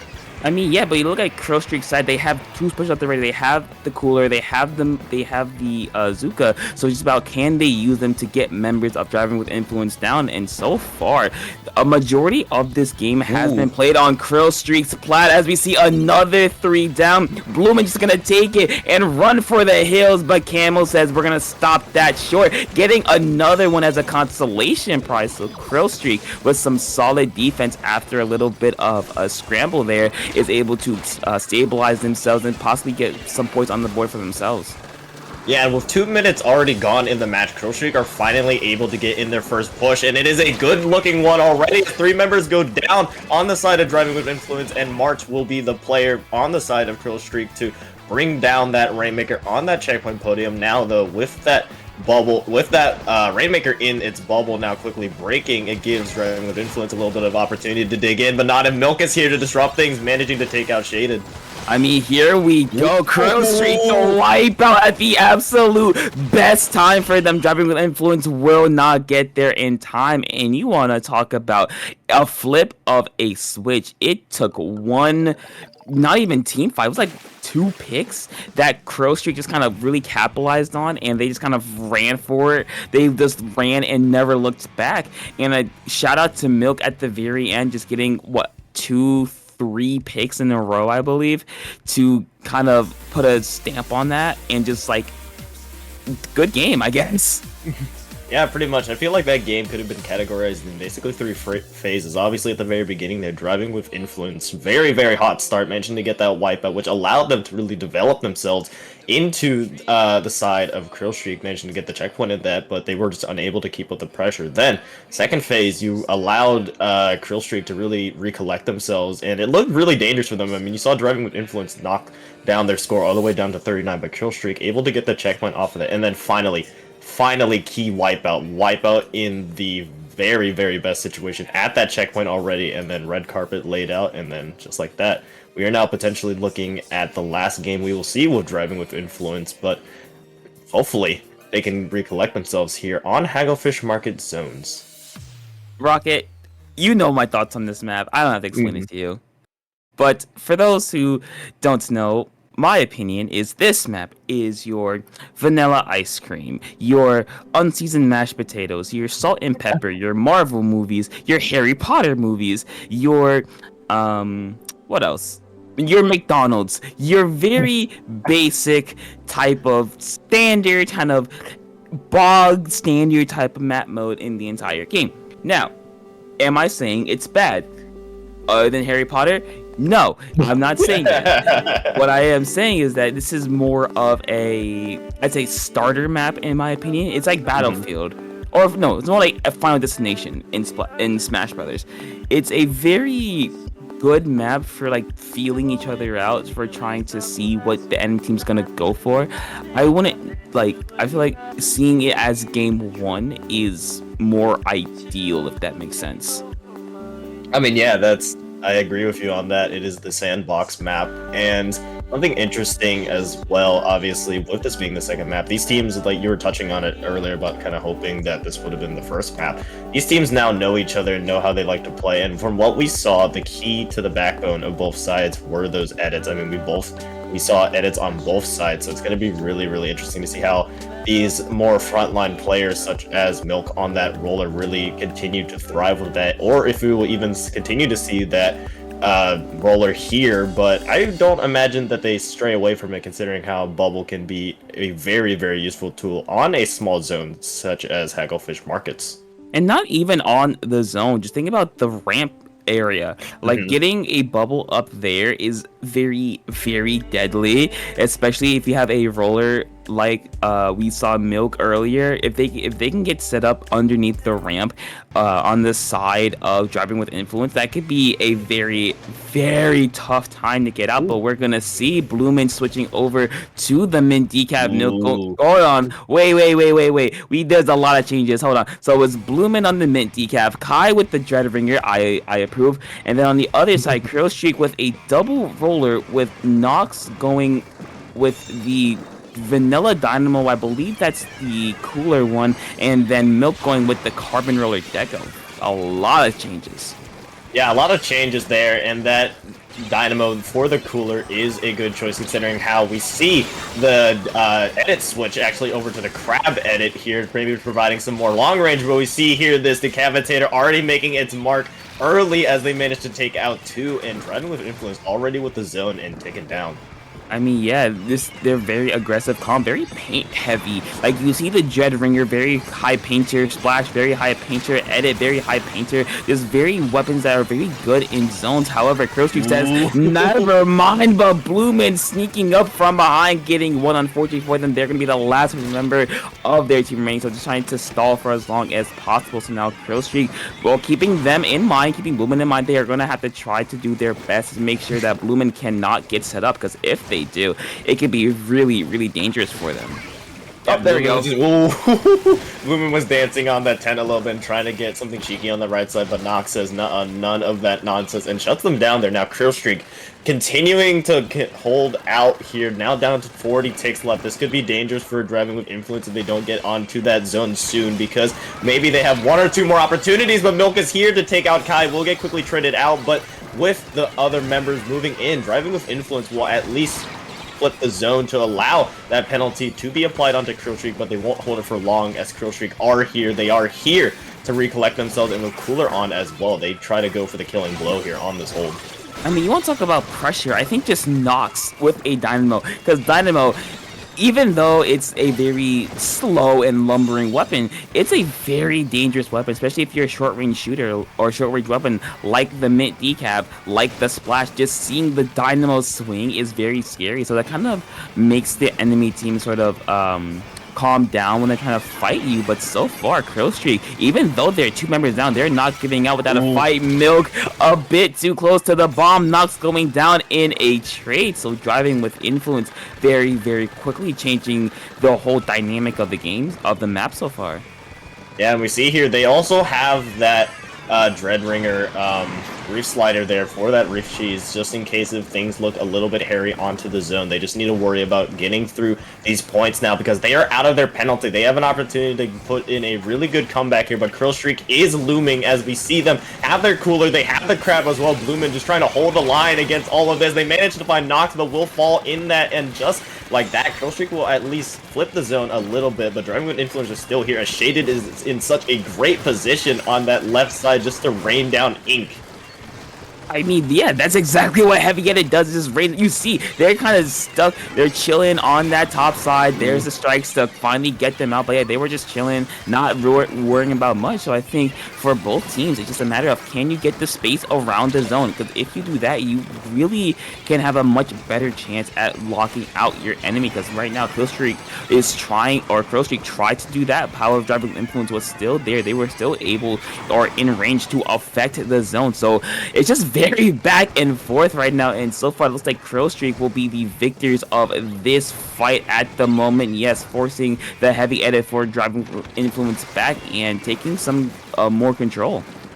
Yeah, the similarities aren't really here from what we saw in game 1. This is a lot more tightly contested. But speaking of similarities, both sides have been airing out these tri-strikes from both of their Neo splashes. I mean, I'm seeing like a strike every basically like 20 seconds here, Topic, as we see now driving with influence with their tri-strikes already used. They are able to get the zone here. Nox maybe trying to play a little bit sneaky with this Dynamo Roller, because the whiff of the Dynamo Roller, I feel, covers most if not all of the zone if you just stand in the middle there, and that is so abrasive. Just the wave of ink that comes at you is so difficult to approach.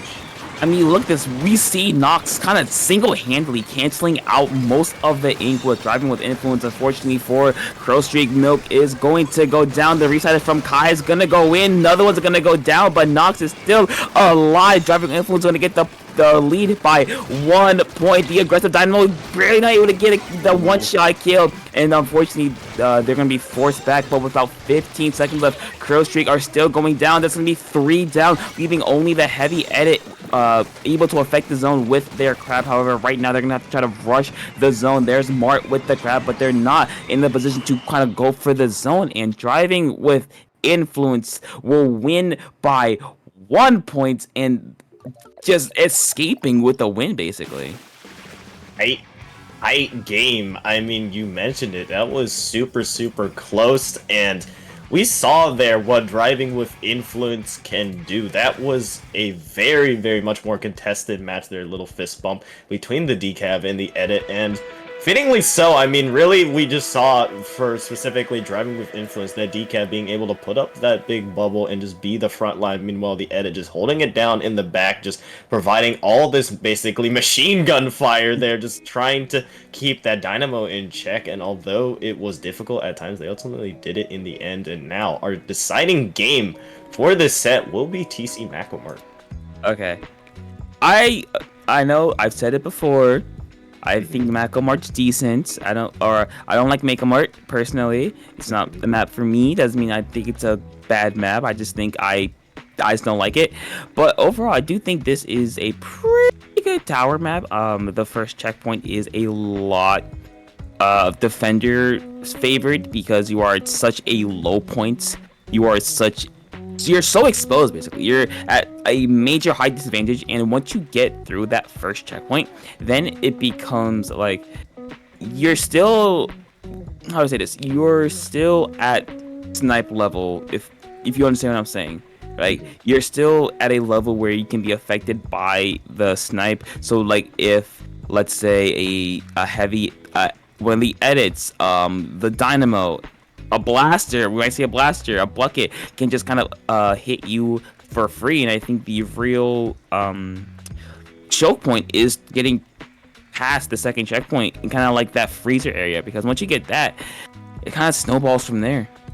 Yeah, 100%, and we're gonna see these more basically melee weapons, such as that carbon roller, such as that mint decapitator, really try to get up to these elevated positions to get into the backline once their tower is moving, because it is super difficult to dislodge the defenders if you don't have someone basically just bombing down the defenders' throats, basically just like those edits that we saw. But it's going to be really interesting to see if we will see those continued weapons here, because I would 100% be on board with keeping that mid-decapitator for that bubble. And something very interesting that we saw there, both teams, I believe, was actually running a bubble. I believe so. We can look back later, but yeah, I think the mint decav is gonna stay because, well, mint decav is just a really good, or decav is a really good main weapon. But hold on, no, we're going to see a major. Okay, hold on, wait. There's a major switch. Blumen going to the S blast. I believe that's the 90 something. Doesn't matter. We see IMAX switching over to the vanilla machine, my favorite weapon in the game, and the big Hydra, the big boy, the non-mover, Mart switching over to the Hydra Splatling, the vanilla one. So a very hard weapon for driving with influence to push past, as we see right here. It could just affect the entire map for free, basically.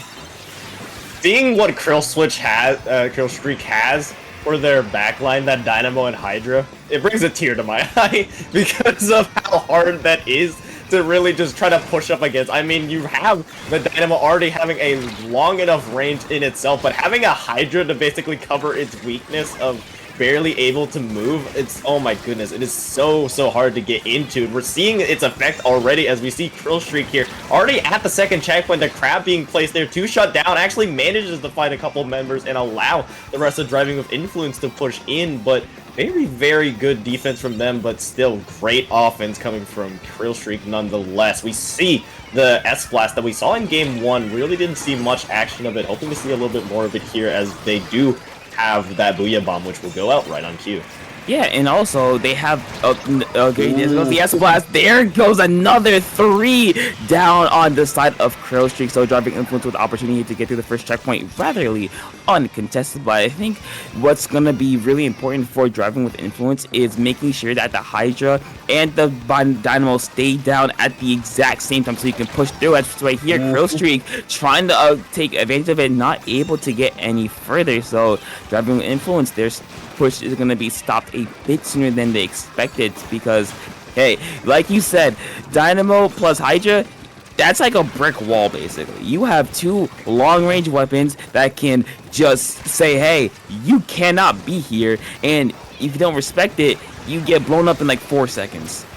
Yeah, and I think, and I'm looking at Krill Streak's comp more and more as they actually go 3 players down, as Driving with Influence are able to cement themselves in mid. But so what I was saying, it's kind of interesting to see what Krill Streak's comp is. It just reminds me of like kind of a buddy system when you have the Hydra and the Dynamo kind of being buddy-buddy, and then you have the Neo Splash and the Vanilla Roller kind of being buddy-buddy. You kind of have these just like basically mini hit-and-run teams within the team here, and we're seeing it being put to great effect as both rollers manage to find a kill. The S-Blast and that Zap going down on the side of Driving with Influence, and just as quickly as that counterattack started for Driving with Influence, it ended just as fast as Milk is already in a great position here for this counter push. I mean, we see because I think the long range weapons allows nice roll over there. As we see, these long range weapons allow for the short rangers like the roller, like the splash, to get in because you gotta admit, most of the attention of Driving Influence is going to be against the long range weapons, right? So by just you could take away some of that pressure from your long range weapons. However, as soon as I say that Driving with Influence gets 2 down on Krill Streak, so now Mart and Nox are going to be in kind of interesting or sticky situations, being forced to jump away just for safety, as Driving with Influence will start their push again to get through that second checkpoint. One's gonna go down, the Booyah Bomb's gonna come out. Nova, though, with those GG strikes, able to at least stall the tower as we fall under 90 seconds remaining. Yeah, Nova managing to continue this, managing to find the Neo Slash Machine in IMAD here, just trying to go away, will fall to Blumen on this S-Blast, and just the variety of weapons that Blumen is allowed to play. I mean, we saw earlier in the set in Game 2, they played that mid decapitator, and switching over to a blast here, very flexible. Now, Driving with Influence are down their edit, so no more backline for them. Blumen will get ran down by Nova, trying to avenge for their fallen comrade, as now we see Tri-Strikes going out. Keeley in these elevated positions to allow Krill Streak to maybe find an opening in. I mean, they're trying to get in, but it's just the machine and blaster, just AoE. It just may be a bit too much, as Mart is going to go down for themselves. Nox not quite able to find Blumen. Blumen with the response, so getting on, popping the Booyah Bomb, but the armor comes not in time. So with less than 30 seconds remaining, if you're Driving with Influence, you just gotta make sure you get Nova and you get Mart. You get those GG strikes out of the way. As you see Nova jump back, I believe, yes, they jump back to kind of save them. But Nox is going in, or Milk's going in, trying to get something. Nox went in. There's the Booyah Bomb, but there are the GG strikes. That may be it. It's just Blumen, and that is the wipeout to put a stamp on this round, as Krill Streak will hold on with a very different type of comp and will win the round. Different indeed, but I love it. I love it a lot. I mean, Hydra Dynamo is not something you see often, but it is so hard to deal with. On tower control nonetheless. I mean, we saw that Roller Milk be that main, I guess, front line here with that bubble, plus that Neo Splash in Milk, just really allowing themselves to operate in the front to midline engagements, and then Dynamo and Hydra just hold down the fort, and what do you know, just roll to a victory. And with that, Crow Streak will move on, driving with influence. Unfortunately, your tournament run will end here, but I mean, they fought hard though. That is no detriment to them at all. But moving on to things, Crow Streak will now face off against our 7th seed, Cat V Fan Club, who, a little bit off topic, I love that profile picture they have for that, Hold on. It's a chill guy. It's just a chill guy. It's the chill guy. Are you just chill? Are you just a chill guy, Rocket? Maybe. I might be. All right. Well, we're both a couple of chill guys who are gonna take a very, very quick break before we get back to you with semi. So stay right there because we got some more from the Ink Up coming at you in a couple minutes.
Well, I told you to be quick, as we are back with From the Ink Up number 67 in our semifinals, and we have a couple more teams for you. We have Double Bubble versus Overdrive. I am Topic, joined once again by Rocket, and Rocket, I think we can both admit that all bubble blowers will be beaten senselessly. Right? Yes, that was the one we were talking about, and I feel like I was stumbling over my words through it as well. But yes, Double Bubble, such a fun name to say, and very entertaining to see that they have taken down our number 1 seed in Snowfall in that previous round 2. Obviously, we were looking at a different game there, but really interesting to see. Now they move on to semis to face a Overdive team who just came hot off the trail in beating Team Eating Your Veggies. Very fun team name there. So we have Double Bubbled our seed 8 versus Overdive, our seed 4. And as a reminder, we are in semifinals, so this is where best of 5 will start, and whether or not we see these extended sets really turn into anything, it remains to be seen. But anyways, moving on to our map mode, we will start off Clamblitz, Inkblot, Art Academy. You know, I see this map mode. I think, my God, I want to use Reef Slider, because I say that because the Reef Slider, despite it being a not the best special, I will admit it's just a fun special. It can get you onto plat very quickly. It can cover up the bats really quickly. Now, what weapon I like to see? You know, I'm not biased at all, but I would like to see a Dreadringer. No bias whatsoever. I just think it's a really good weapon. Everyone should play it.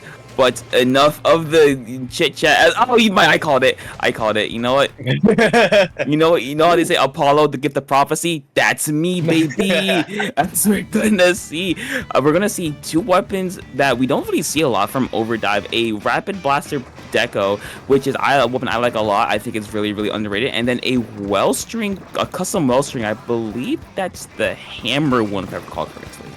I believe so, yeah, and that is a really, really interesting play here, and I love it a lot, obviously, for what Wellstring can do, just provide basically artillery fire there, and it's so annoying to deal with, and you have that hammer that is online actually right now. We'll see if it is going to be used. We see here Drumar actually managing to take down Madman and continue their onslaught in mid here, but so far it is a whole lot of neutral, not too much action going on, just teams trying to get some clams, as we are very even in terms of clam economy.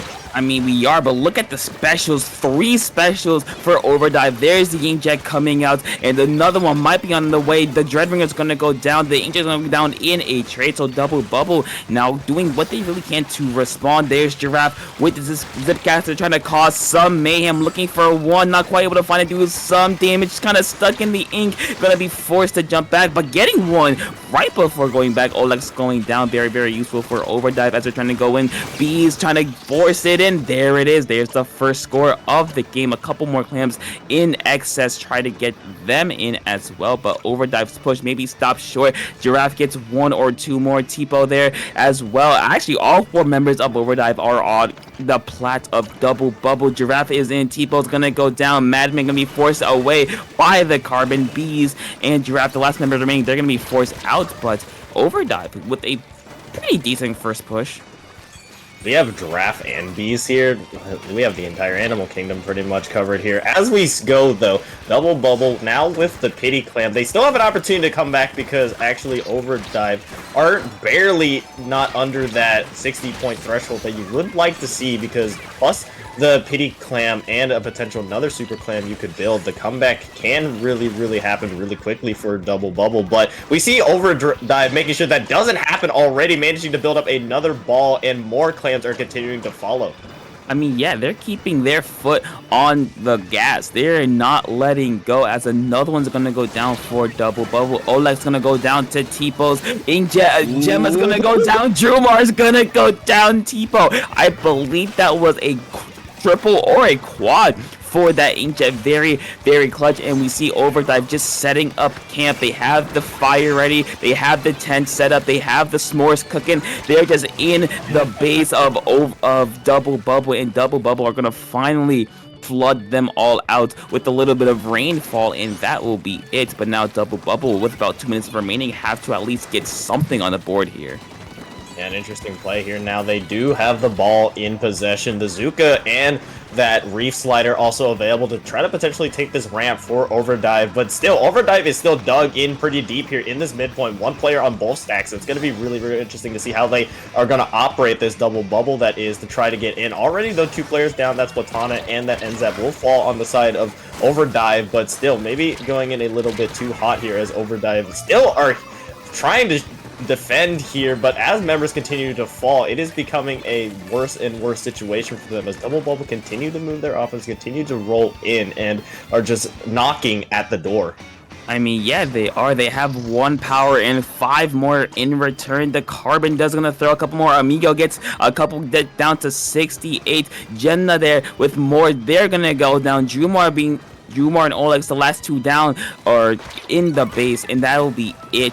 Double bubble not quite the push you're looking for, especially with a massive hill to climb, need to get down to 36 to take lead. In Overdrive, it's just turtling. They're learning, and they're not gonna make any stupid mistakes. Basically, they're gonna try their best to make sure that, hey, double bubble needs to overextend, but Giraffe going down, B's going down, a 3rd one going down. Call it the commentator's curse. Madman gonna go down as well. That's gonna be a delayed wipeout, in double bubble trying to reverse their fate. Drumar not quite close enough. The ball's gonna get it, just barely. 2 points separating these 2 teams. Double bubble just taking the lead, I guess. Yeah, Zuka being played as well to continue to make sure they can hold in, but Overdive says no to that. Now 7 seconds left. They have 2 balls to potentially take this lead really, really quickly, but they need to find their target. We also see another player actually have 7 clams, so 3 balls now actually online as Madman on that right side with the Wellstring trying to make something happen, but quickly actually on the following left side, Overdive manages to move in and make their move, and just like that, punch right back, and even quicker than what we saw from the side of Double Bubble. I mean, yeah, because I think it was the best way to explain it is it took Double Bubble a very, very long time to push. I think they didn't get their first score until about 2 minutes in the game, I want to say. So it took them a long time to score, but when they did, they scored a lot. They got down to 35. Yeah, they got down to 35, and that just kind of allowed it took some pressure off of their backs and just said, hey, we're just gonna play our game and we're gonna do what we gotta do. But you saw how quickly Overdive just kind of said, you know what, you're cool, but we're better, and they just kind of blitzed straight forward, got the one clamp or the one power they needed, and just said, hey, I know this has been a fun game, but we're ending this. And that's exactly what they did for this first game. So now Double Bubble, they're gonna have to find, or no, Overdive gonna have to find a way to respond as we go to game. No, sorry, I'm confused. Double Bubble needs to find a way to respond as we go to game number 2, Rainmaker Humpback. Yeah, and this is going to be a very interesting map, the Coliseum, the hurricane of a map that it can be, as I like to say here, because it is just chaos in mid, and it is so much that can happen. No front line really there. It's just like anyone can pop out of anywhere, and you just have to be ready for it. And that is added on by the fact, I mean, we did see that Reef Slider on that dredge, so that thing is going to be super, super effective here because of all the flat land. You basically have all the ability to really operate. But for Humpback Rainmaker in particular, that area between the first and the goal is such a bottleneck for pushes that it is going to be really, really, really hard to get through. And I wouldn't be surprised if I saw several multi-kills, including Zukas or Reef Sliders. I mean, hey, we can only hope, as we're gonna jump right into game number 2. Let's see if anything changes. It looks like no changes out from the side of Double Bubble. From the side of Overdive, nothing as well. So they both feel comfortable with what they got. And I think a very big part of the game is gonna be Amigo's Carbon, because Carbon, it loves this map. It loves to be a little sneaky, loves to be a little rat, and just kind of appear out of nowhere. That's going to be a very, very huge thing for Overdive, is can they contain the Carbon? Because if they do, I think they'll be golden. Yeah, and already right on cue, we see that Reef Slider managing to find 2. Already bringing into fruition that multi-kill. Madman actually managing to find that Carbon now, so they don't have to worry about it. But what they do have to worry about is the remaining members of Double Bubble, as they will manage to quickly break that checkpoint in only about 30 seconds. I mean, hey, you want to talk about momentum swing? There you go. That's what you need. Amigo going for that long left side flank, trusting their team to get some points, getting it down to 45. But I don't think Overdive is expecting it. All their focus is on the right-hand side. Gemna's going to go down. Madman's going to go down to Amigo's Carbon flank. B's staying alive, zoning them out. There's the Zuka. One's going to go down. No one else. The Jet in return is going to get the Rainmaker, and that could have been a lot worse for Overdive, but Double Bubble did pushes stops right here. Yeah, I mean, their momentum looked almost unstoppable, but props to Overdive from recollecting themselves. Now they will at least allow themselves to get back into mid with that Rainmaker reset, but they obviously will have to get through that first checkpoint before they can really think about anything. We see the Carbon going down, but we see Drumar managing to find 2 before they are quickly traded. However, Overdive do have their cooler active, so they can maybe get back into this mid here, as we see yet another Rainmaker kill there, as Tipo will manage to continue to show why they are playing rapid, just being able to get these AoE kills pretty much. And we see also as well that Jetpack is available for this potential push onto this checkpoint. I mean, yeah, we do see one special being used, the Zip Caster, trying to get a couple picks. I think we did see Amigo in mid. They're gonna go down Giraffe, looking for a bit of a flanking kill. It's not quite gonna work. Overdrive will grab the Rainmaker for the first time of the game. Maybe try to find this way open. That's a good start to going down. The Zuka from Olex not quite able to find its target. Madman, though, trying to just be a protector of the Rainmaker. Is gonna work. Gemna's gonna go down. Olex, though, is gonna be there, and Amigo with the flank. So Overdive's push is going to stop before he even has a good chance to start, and Double Bubble's defense is showing up right now. Yeah, indeed. And we're seeing here Overdrive not quite at the checkpoint yet. They are in a good position to try to recollect this, though, with that bubble pop. They're managing to at least get the dredge down, but this rain of ink from this edit, Drumar again and again is proving too much as they're positioning themselves well here to just rain down ink from above and just make sure nobody can advance. As we see the Rainmaker reset back to mid yet again, Giraffe does have the Zip Caster plus the Cooler. We could see a potential Spider-Man play here as they go in, but it might not even be needed here as potentially they have a way open, and they will be able to capture that checkpoint. But will there be more to this push? I don't know, but there are the jumps. They're gonna try to force something here at the very least. Amigos flank did at least stop them for a little bit. We do see all eight players are gonna be here. Overdive is trying to go, but Gemna, there's the Reef Slider doing what it needs to do, giving Double Bubble what they need to get the wipeout. And now, with about 80 seconds remaining, it's time for them to kind of not play defensively, but just make sure that Overdrive cannot get back into mid. They make sure they cannot get near the Rainmaker, because if they do, it could be very, very dangerous for Double Bubble here.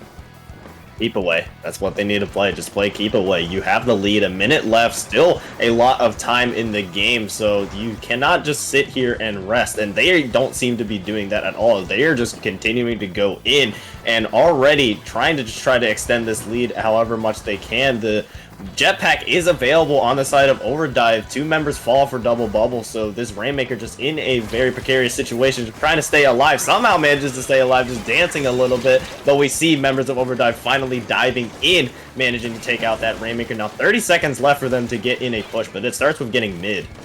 I mean, yeah, we do see Amigo trying to go in. They're going to go down. So now Overdive is trying their best to do something here, because remember, they only have 20 seconds remaining. They have 20 seconds to get to the other side of the enemy of Double Bubble's Plaza. They're going to try to do that. Gemna managing to get one, not quite able to get the other. Giraffe in a 1v1. They're going to have to try to pop this Rainmaker and just try to hold it and stay alive. There's a Zuka you have to be really, really worried about, because Olex is super close to it. There's the Zuka. They're going to have to be very worried. Giraffe staying alive somehow. Now the commentator's curse. You know what? Olex, that was a great, I'm glad you did your geometry. Good job. Nice arc shot. And yeah, good win.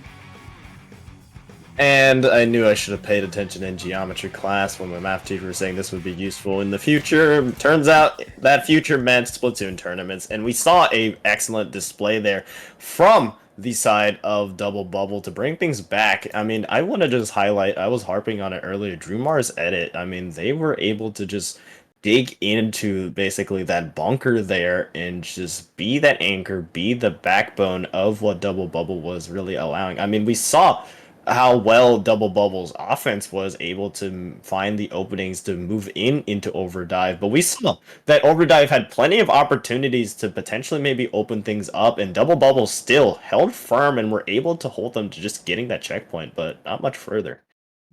Yeah, it's just a very good game from both teams. Double Bubble, just again, like you said, they held on and able to win the game, but will they be able to continue this as we go to game number 3, Robo Ramen Splat Zones, or as I like to call it, the Ramen Bowl, because everything happens in the middle. You got your broth, you got your noodles, you got your vegetables, you got your egg, you got everything. Everyone's focused on the zone section, and you always gotta be worried about the outside layer, though.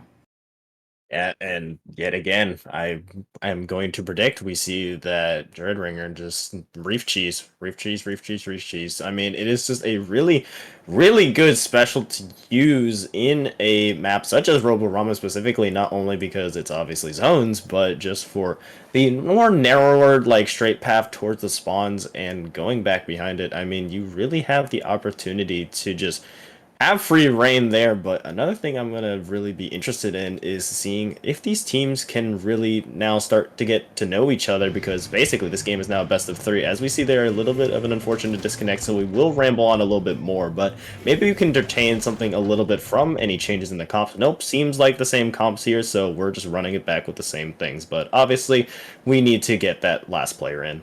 I mean, hey, they got him this far. What is it? They didn't lose a single set, or they didn't lose a single game. Was it that you said so far, or was that the last? I believe that was the last set in terms of these teams as they stand right now. Overdive, that was their first loss in this entire tournament, that previous Hump by Pump Check Frame Major game. Okay, well, you know, if they got him this far, I don't see any reason why you want to switch it up. You have an idea, or you have an idea of a comp that you want to go. You have your players who know how to play around it. So, hey, if it ain't broke, don't fix it. And we saw that both these teams in very different modes or map modes, they both won and they both succeeded. So let's see if they can continue this. We have the player back, so no changes from either side, it looks like. So let's hop straight into our game number 3. Yeah, that Carbon Amigo versus that Splatana Stamper Giraffe is going to be a key matchup to work on these melee weapons, if you so will, just trying to battle it out to see if they can get that little bit of advantage or try to disrupt the other team's backline. I mean, the backline for Overdrive there is an unconventional. Oh my god! Oh, that came out of nowhere, a re-slider quad. You know, I'm shooketh. It's just right place, right time eventually, and you see how quickly Double Bubble said, oh, this is our moment. You see how far up they are. Amigo's gonna go down, unfortunately, in a trade, but it looks like Double Bubble, looks like their push may be over as T-Pose and Madman are gonna force their way in. There's their wave breaker to point out everybody, and Overdive, after a very unfortunate beginning, will find the way to fight back. I don't know about you, I'm so shocked there, just immediately slapped what I was saying and slapped that out the window there, but a really well-placed Reef Slider, and I was harping on the very, very importance of it, and we see why, as now Overdive get a little bit of a revenge there now in a wipeout of their own, will allow them to position themselves. Tipo continuing this damage here, managing to find that Dredge, Genma, and just provoke even more revenge here, as now they are ticking down without any penalty to worry about. However, they do have to worry about these two Zukas. I mean, yeah, and unfortunately, they are gonna go down for that. So Double Bubble gets their way back, and another wipeout on Overdrive. I feel like that's like the 3rd or 4th wipeout we've seen so far. So very, very aggressive from both sides. Genma's gonna go down there, very unfortunately, but thankfully they had Cooler, so they have their Reef Slider back in ready to action. As Overdrive has their own special at the ready, the Reef Slider is gonna get the Zipcaster, and just a lot of fights in mid. And no. Okay, so we will have to leave that game at least right now. So we will be back with you for at least what that result will be. But that Reef Slider, that Reef Slider, that was so much satisfaction. I will admit, I was like, you know, maybe something will happen, and then not knowing that something happened, a lot of I mean, this can't be a coincidence. I was talking about how that Reef Slider could be so valuable, and proving it right there. I mean, in such narrow passageways that you have on Roborama, there leaves you really not a lot of space to operate. I believe just another factor of it as well. Maybe they just weren't expecting that Reef Slider to be built that fast. I mean, they were all still like in that general area, just trying to really decide where to go, but it was just, yeah, I'm almost speechless. I mean, I will say this: Reef Slider, or not Reef Slider, Dreadringer, is a very sneaky painter. It gets its special. I play Reef Slider, or I play Dreadringer a lot. I'm a Dreadringer 2-trick, I should say. I play a lot, and you would be surprised with a little bit of special charge. It gets its special relatively quickly, like maybe the first 10 to 15 seconds, and you pop it while your enemy isn't expecting it. That could happen, and that just happened. Yeah, and that was Genma, that Dreadringer player, but highlighting them, not only that, I will also highlight Tipo, at least from what we saw on the side of Overdrive, that Rapid Blaster Pro player, just managing to hit those beautiful, satisfying directs, that other satisfying thing that I find in Splatoon, and they were able to continue to move on. And not only were they hitting those really nice and clean shots with that blaster, they were doing it with that jetpack as well throughout this entire set. I mean, hey, they call them jetpack mates for a reason, and it just worked out.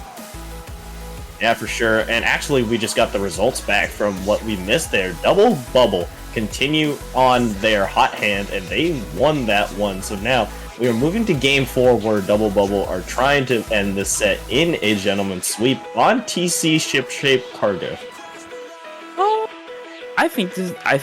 No, okay, here's what I think. The first checkpoint is usually the easiest. I think we can both agree on that.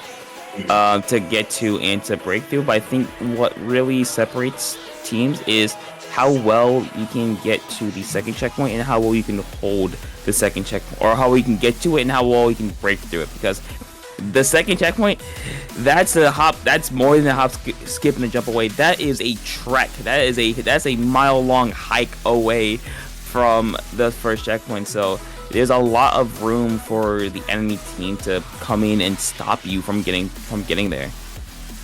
Yeah, and something interesting as well. I'm really interested to see. I don't know about you, but do you normally play Dredge on TC maps? I mean, I don't normally see players really stick with it, but maybe we will see that stick here yet again, because what we've seen, obviously, that Reef Slider's quad is still fresh on my mind. I'm just gonna keep replaying. I don't know. This just keeps this is like a record on replay. I don't know. I don't see that often, and I don't think I've even seen something happen within like the first 10 seconds that has just like distorted my thoughts like that. But I hope someone clipped that. Dredge? I hope someone clipped that. But I could see it, because when I think of Dreadringer, I don't really think of it as a tower weapon. I think of it as a painting and a like this. Yep, there it is. I think of it more of, you don't affect tower itself, you affect the things around tower. Like on this map, especially on tower control, Dread is very good, especially if you get into court, the enemy court. You are such a nuisance, it's insane. And plus, you see right there what Gentleman's doing is you can shoot up to the bridges, ledges really, really well. But unfortunately for them, Overdrive will counter them super, super quickly, as they're going to be the first ones to get some points scored. Yeah, and now itching at that first checkpoint. And now when I think about it more, I think I see their vision there. Maybe allowing that Dredge to really paint in Amigo, that Carbon Roller, who can really get in some sneaky plays, maybe get in some multi-kills of their own. But we're seeing right now Overdrive managing to get their first push and more, as now they are going towards the longest distance here. Drumar getting eliminated by, I believe the bomb there, and now Tipo able to use this jetpack to just maybe provide that little bit of covering fire, as now Overdrive are taking down their second checkpoint and maybe just going straight for the goal here. They might be able to Drumar in that court there. Now there's Genma Reef Slider, double kill to hold on. Overdrive 3 points away before you saw the shark kind of say no and take a bite at them. So Overdrive, very, very, very good first push, and now it's a chance for Double Bubble to respond here. Yeah, I mean, those are the few moments when that Reef Slider is actually aligned with the tower, so really well done there. But it will say the knockout, but still, there's a lot of work to do. As we see here, Tipo with that jetpack available yet again, trying to see if they can get some damage done, and they will actually find the Dredge.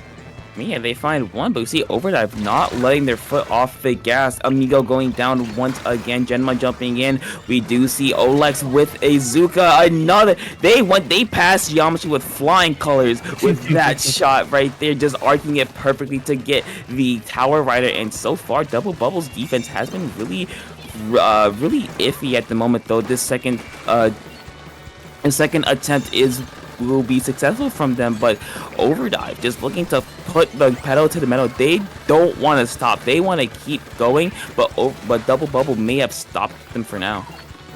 Yeah, Double Bubble with Cooler in their back can have the ability to move up here. They're already taking these more aggressive positions on this left ramp here, just trying to see if they can move up. We see this Dredge building up that re-slider, maybe finding several, will find at least Giraffe, trying to find more as two members of Overdrive will actually fall. Madman will actually fall as well, and Genma continuing to make their Dredge gameplay known, continuing to move in. That jetpack is also canceled here, so now an opportunity for Double Bubble to at least get that first checkpoint, but maybe more of this momentum continues, especially with that Cooler.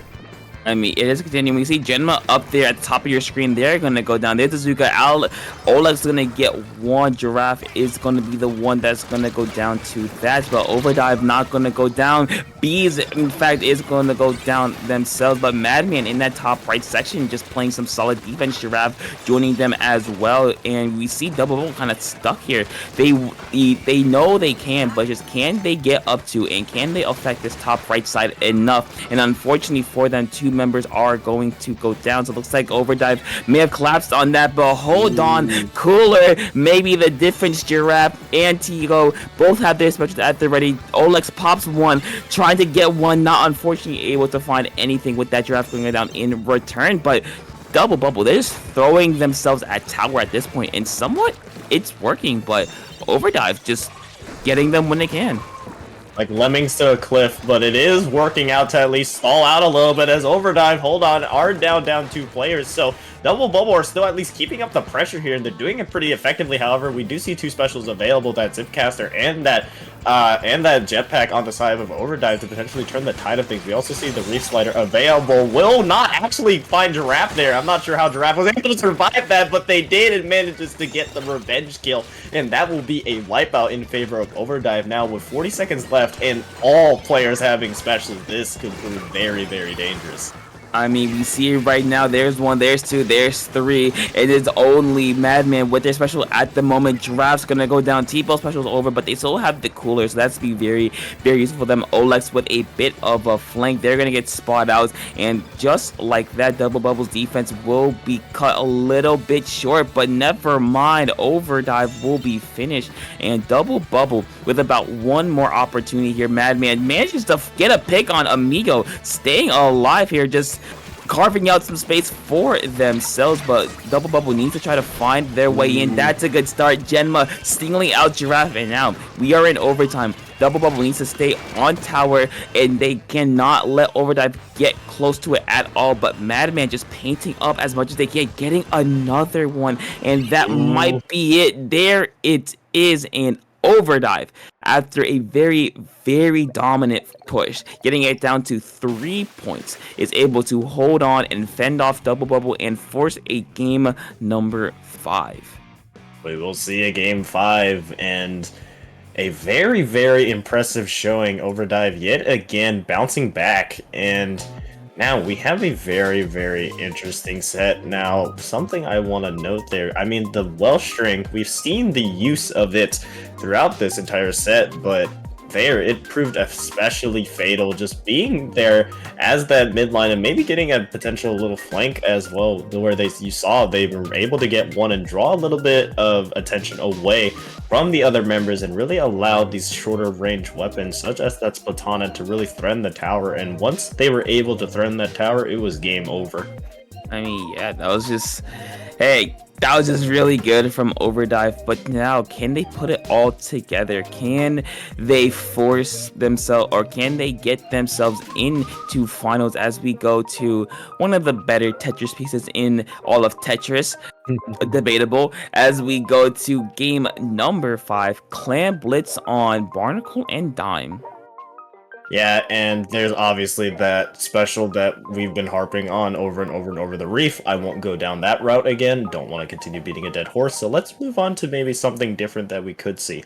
Amigo, that Carbon has been really, really solid, and something interesting. Maybe we could see a little bit more use of that Zuka here now that the targets are aligned. Well, really Zukas from both sides, as now it's basically playing Duck Hunt now in mid, especially on Clam Blitz, Barnacle, and Dime. It is such a flat map in general.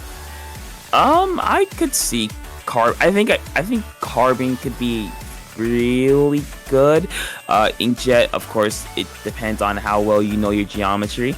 I think Olex has proved that geometry is very important. But I think Carbon can be very effective, especially if you can take advantage of the streets, because you kind of have a free way to the enemy plat in every outlook. If you can just get your Carbon up there, you should be pretty good to go, all things considered. Yeah, and this will be the pivotal game 5. Who moves on to finals in week 67 from the Ink Up 67? And our finals matchup, at least the other half of this, has already been decided as Krill's streak knocked out and moved to third place match as KTV Fan Club, KTV Fan Club, I think it's KTV Fan Club, that team name that we were harping on, that chill guy actually altered into a little bit of a different one, actually moves on in a 3-1 victory in that other semi, so whoever the victor is, this will have to face them. But enough of that. Very, very interesting to see here. We still have fairly, really similar comps to what we've been seeing. Actually, there's a bit of a switch up from Overdrive. They're gonna go with the Rapid Blaster Pro Deco, the longest name in the game for no reason, and a splatter shot. So a bit more of an aggressive comp from one side, but looks like it won't matter as Double Bubble able to get 3 down, but Galactic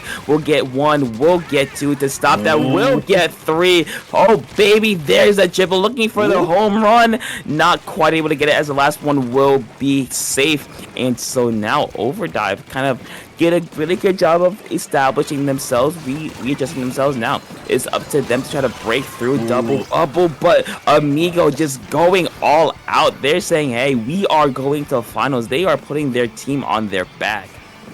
Yeah, and actually not using that Carbon Roller, now using the Splat Roller, which I like a lot for not only the extended range, but also for the bubble you can really apply. But hold on here, Overdrive with a Wipeout can continue to move forward here. They have a player with 7 clams just like that. They have a Super Clam here now trying to threaten Double Bubble, but the members of Double Bubble are all spread out here trying to build up that blue wall of a defense. Let's see if it can hold here as Bees, with that cooler being placement, now lays down that flag to move forward.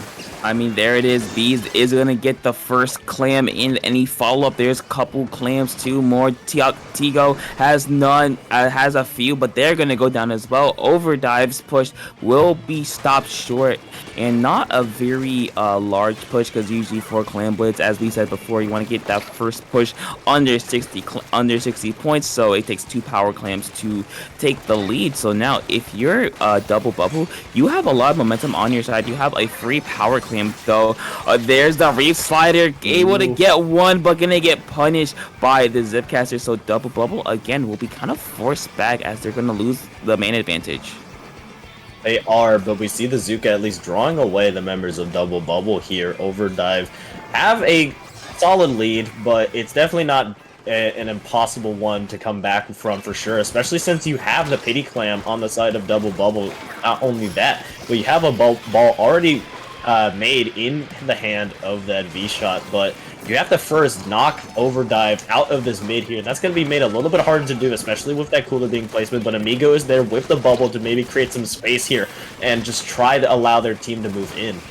I mean, yeah, that's what they're gonna try to do, as unfortunately Double Bubble will be popped, as they're gonna get punished for that and get wiped out. Now Overdrive with the opportunity here to get even more points on the board, as they do have 18 clams at the ready. So if they get a cooler here, which are gonna be really close to, it's gonna be an opportunity to get a lot of points scored.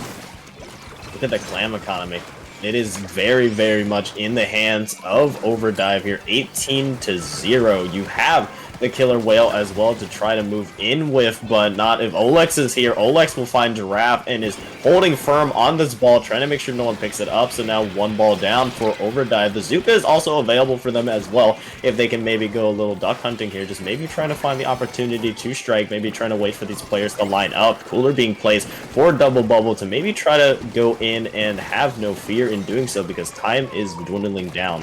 I mean, yeah, time is not their friend, and they've been kind of pushed back. Olex getting a haircut, but managing to survive instead of popping the Zuka of their own, trying to find Giraffe. They're not able to quite do so, just sending us final shot, looking for somebody. 1-for-1 trade there, 2-for-1 trade as Double Bubble will win the trade. However, they're not quite able to get anything going, but as soon as they said that, Genma able to get themselves into down for Overdive, and now Double Bubble is gonna be stopped just short, and the power might go in. Yes, it is, but any follow-up? Yes, there is Drumar with a couple of claims down to 59, and now Overdive are gonna be the ones on their back foot looking for a last-second desperation push.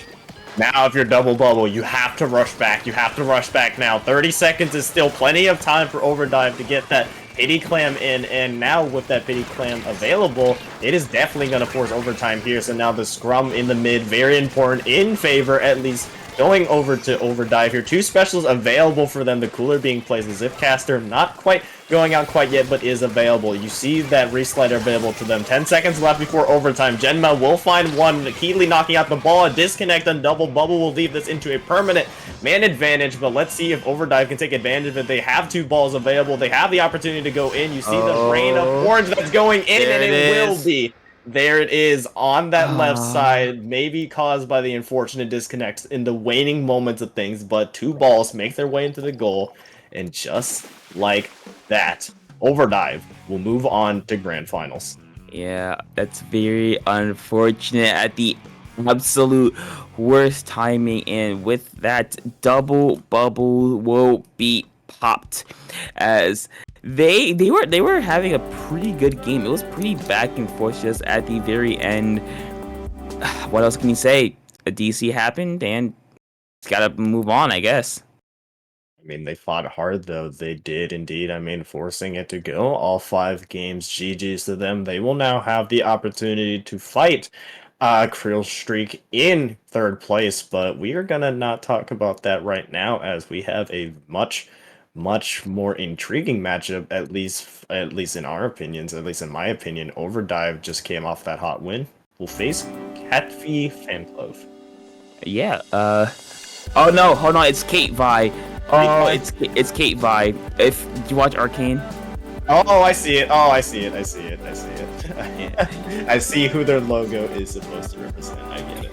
Yeah, so yeah, we're gonna have our finals coming up to you in a little bit. So we're gonna take a very quick break, but stick around because we have our finals of this week's FTIU. So I'm sure you don't want to miss it. I know I don't want to miss it. So we'll be right back after a very quick break.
We are here.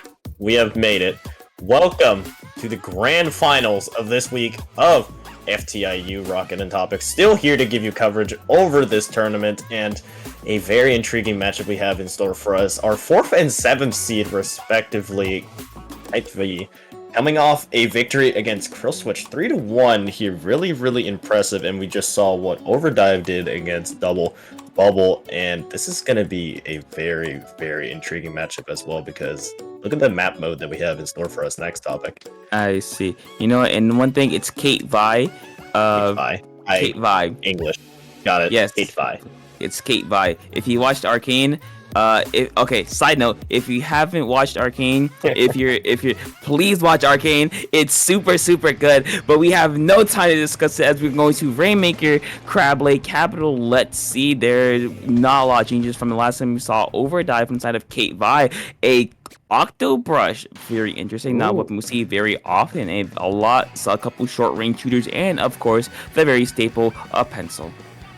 Very, very interesting indeed, and you have that V-shot as well, just to really bring things all together, a V-shot on both sides, and something very, very interesting, Overdive, having that Rapid Blaster as the longest range weapon there, we're seeing a lot less and less of these longer range weapons, but hold on, we're seeing already Catby managing to get that early wipeout, and now moving forward towards that first checkpoint, and just like that, there it is, but this is the no man's land part of this map. Those grates are so hard to navigate. I mean, yeah, we see right here, Kate Vi gonna be a bit force back, as Donut being the last member remaining in this, Donut and Lush being the last 2 members remaining to affect the tower. Never mind, the entire squadron is here to try to force their way in. Overdive gonna be forced back, but thankfully they stalled out just long enough to let the Rainmaker reset. But Kate Vi looking super strong to keep up this momentum. Yeah, continuing to try to move in here, but so far off to a strong start. However, members are falling left and right for them. As we see here, Overdive trying to reset themselves back into mid and wait for an opportunity to present itself. The Zuka maybe have a way to go in, especially with that cooler as well. Oof. I mean, yeah, they're going to try to do Carrot there with the Zipcaster. They're going to go down as well. Just a very back and forth game. Kate Vi getting a couple cleanup picks. Donut gonna get 1, gonna get 2 before going down. Very, very crucial for the Kate Vi fan club, but Overdive with 3 specials at the ready. There's the Zuka coming out, but unfortunately for Tipo, they're gonna go down to Carrot. They're gonna find their way out. So now Overdive are kind of stuck in mid here, as Kate Vi has been kind of matching them blow for blow here. They are 3 minutes left in the match. Not much has passed, but still, it is fairly even in mid here. However, Kate Vi obviously have that advantage, having that first checkpoint already popped, so the pressure is on Overdive to make their first move. Then it's seemingly looking like that case. However, the grates are very, very dangerous to navigate, and that is why no space really left to run away from that Zuka, and that will cause the Rainmaker to go back into the shield. The Rainmaker shield will find 2. That is huge for Kate Vi fan club, as now they can move in with numbers advantage, and they smell blood in the water, and that blood is continuing to flow as 3 members fall for Overdive. I mean, they smell blood. They call them sharks or whatever, because they are attacking and they are not letting go. They might as well call it the death spiral at this point, because as you see, Kate Vi are not allowing Overdive to even get. Look how pink paint it is, but Galactic, they're getting the shot on the Rainmaker. But look how pink mid it is completely in Kate Vi's favor. Overdive kind of stuck here, as T-Ball is going to go down as well, and Kate Vi showing a very, very dominant performance so far. Yeah, and we see the Zuka coming out as well. 3 members falling for Overdive. That is huge, as now Lush can move up and move with the rest of the members of Kate Vi and move across this oh-so-dangerous territory. Now, they need to find their footing back onto regular solid footing, but continuously, Overdive go 3 down yet again, and that wipeout will just about do it, and Kate Vi fan club will strike first. I mean, dominant from start to finish, right?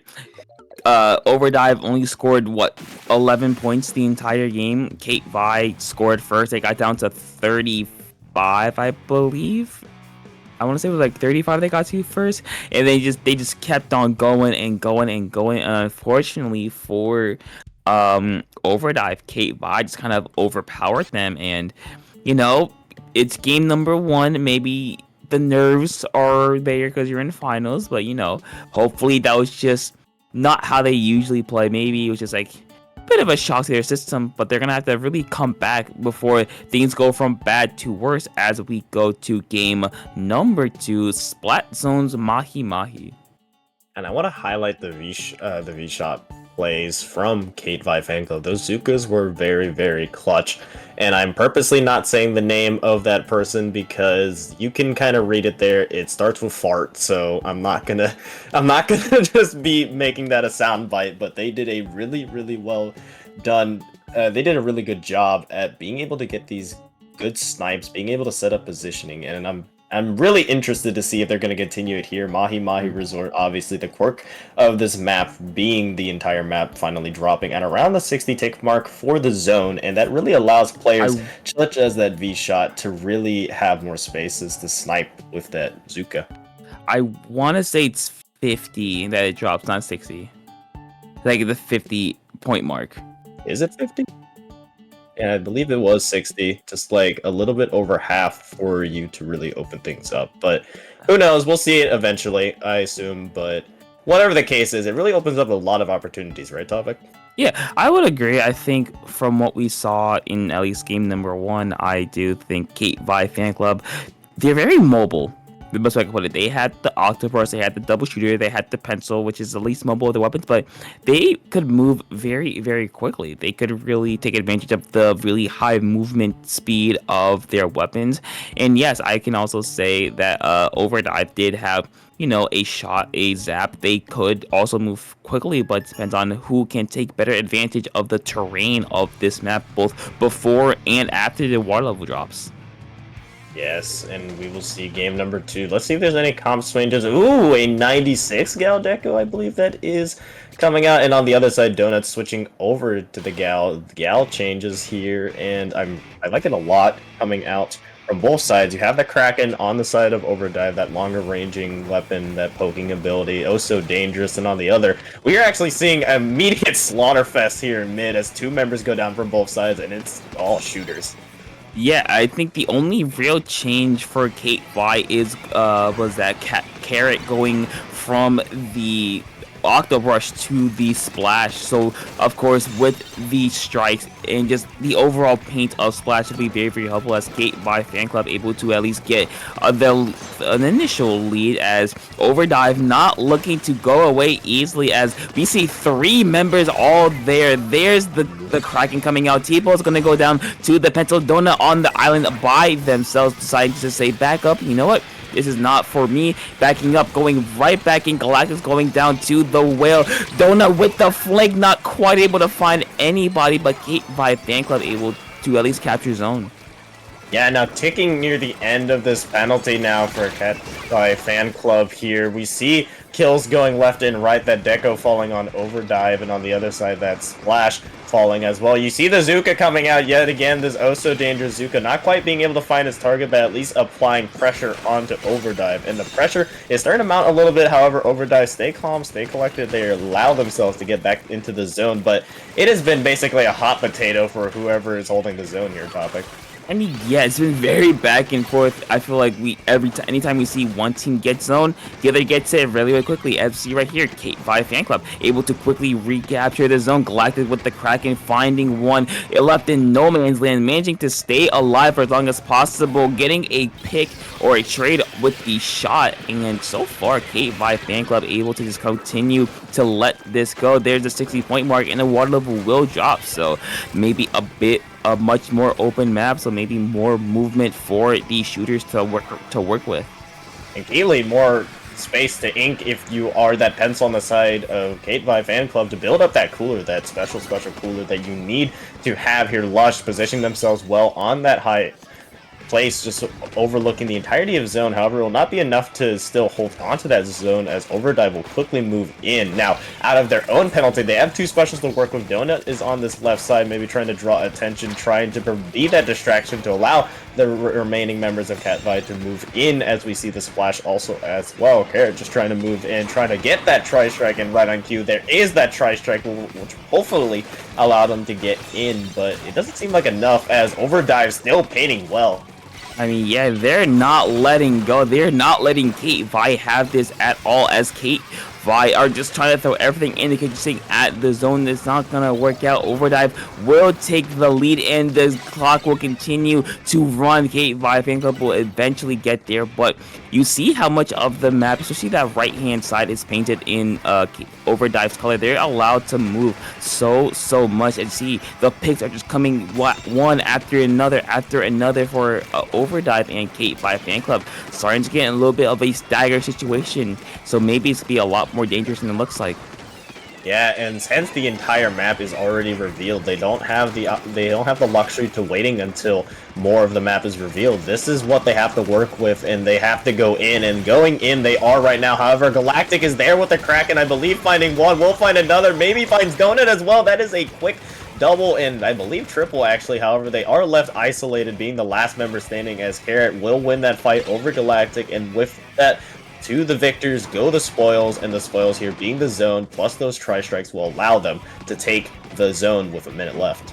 I mean, they have a massive penalty to work through. They have a minute remaining. We do see at least one going down. Giraffe does have their special. Bees have their special at the ready, but two members for Overdrive are going to go down at the absolute worst time, as Kate Vi fan club able to retake the lead. There's Giraffe with the zip catcher trying to cause some distraction, not quite able to find the picks that they're necessarily looking for. Force back with about 30 seconds remaining, 10 ticks remaining. Overdrive need to go forward. One's gonna go down. Kate Vi fan club holding on. That's the two down. Just Bees is gonna be remaining, and that will be game. Kate Vi fan club will hold on and stop the Overdrive onslaught to win game number 2 and bring us to our potential final game of the tourney.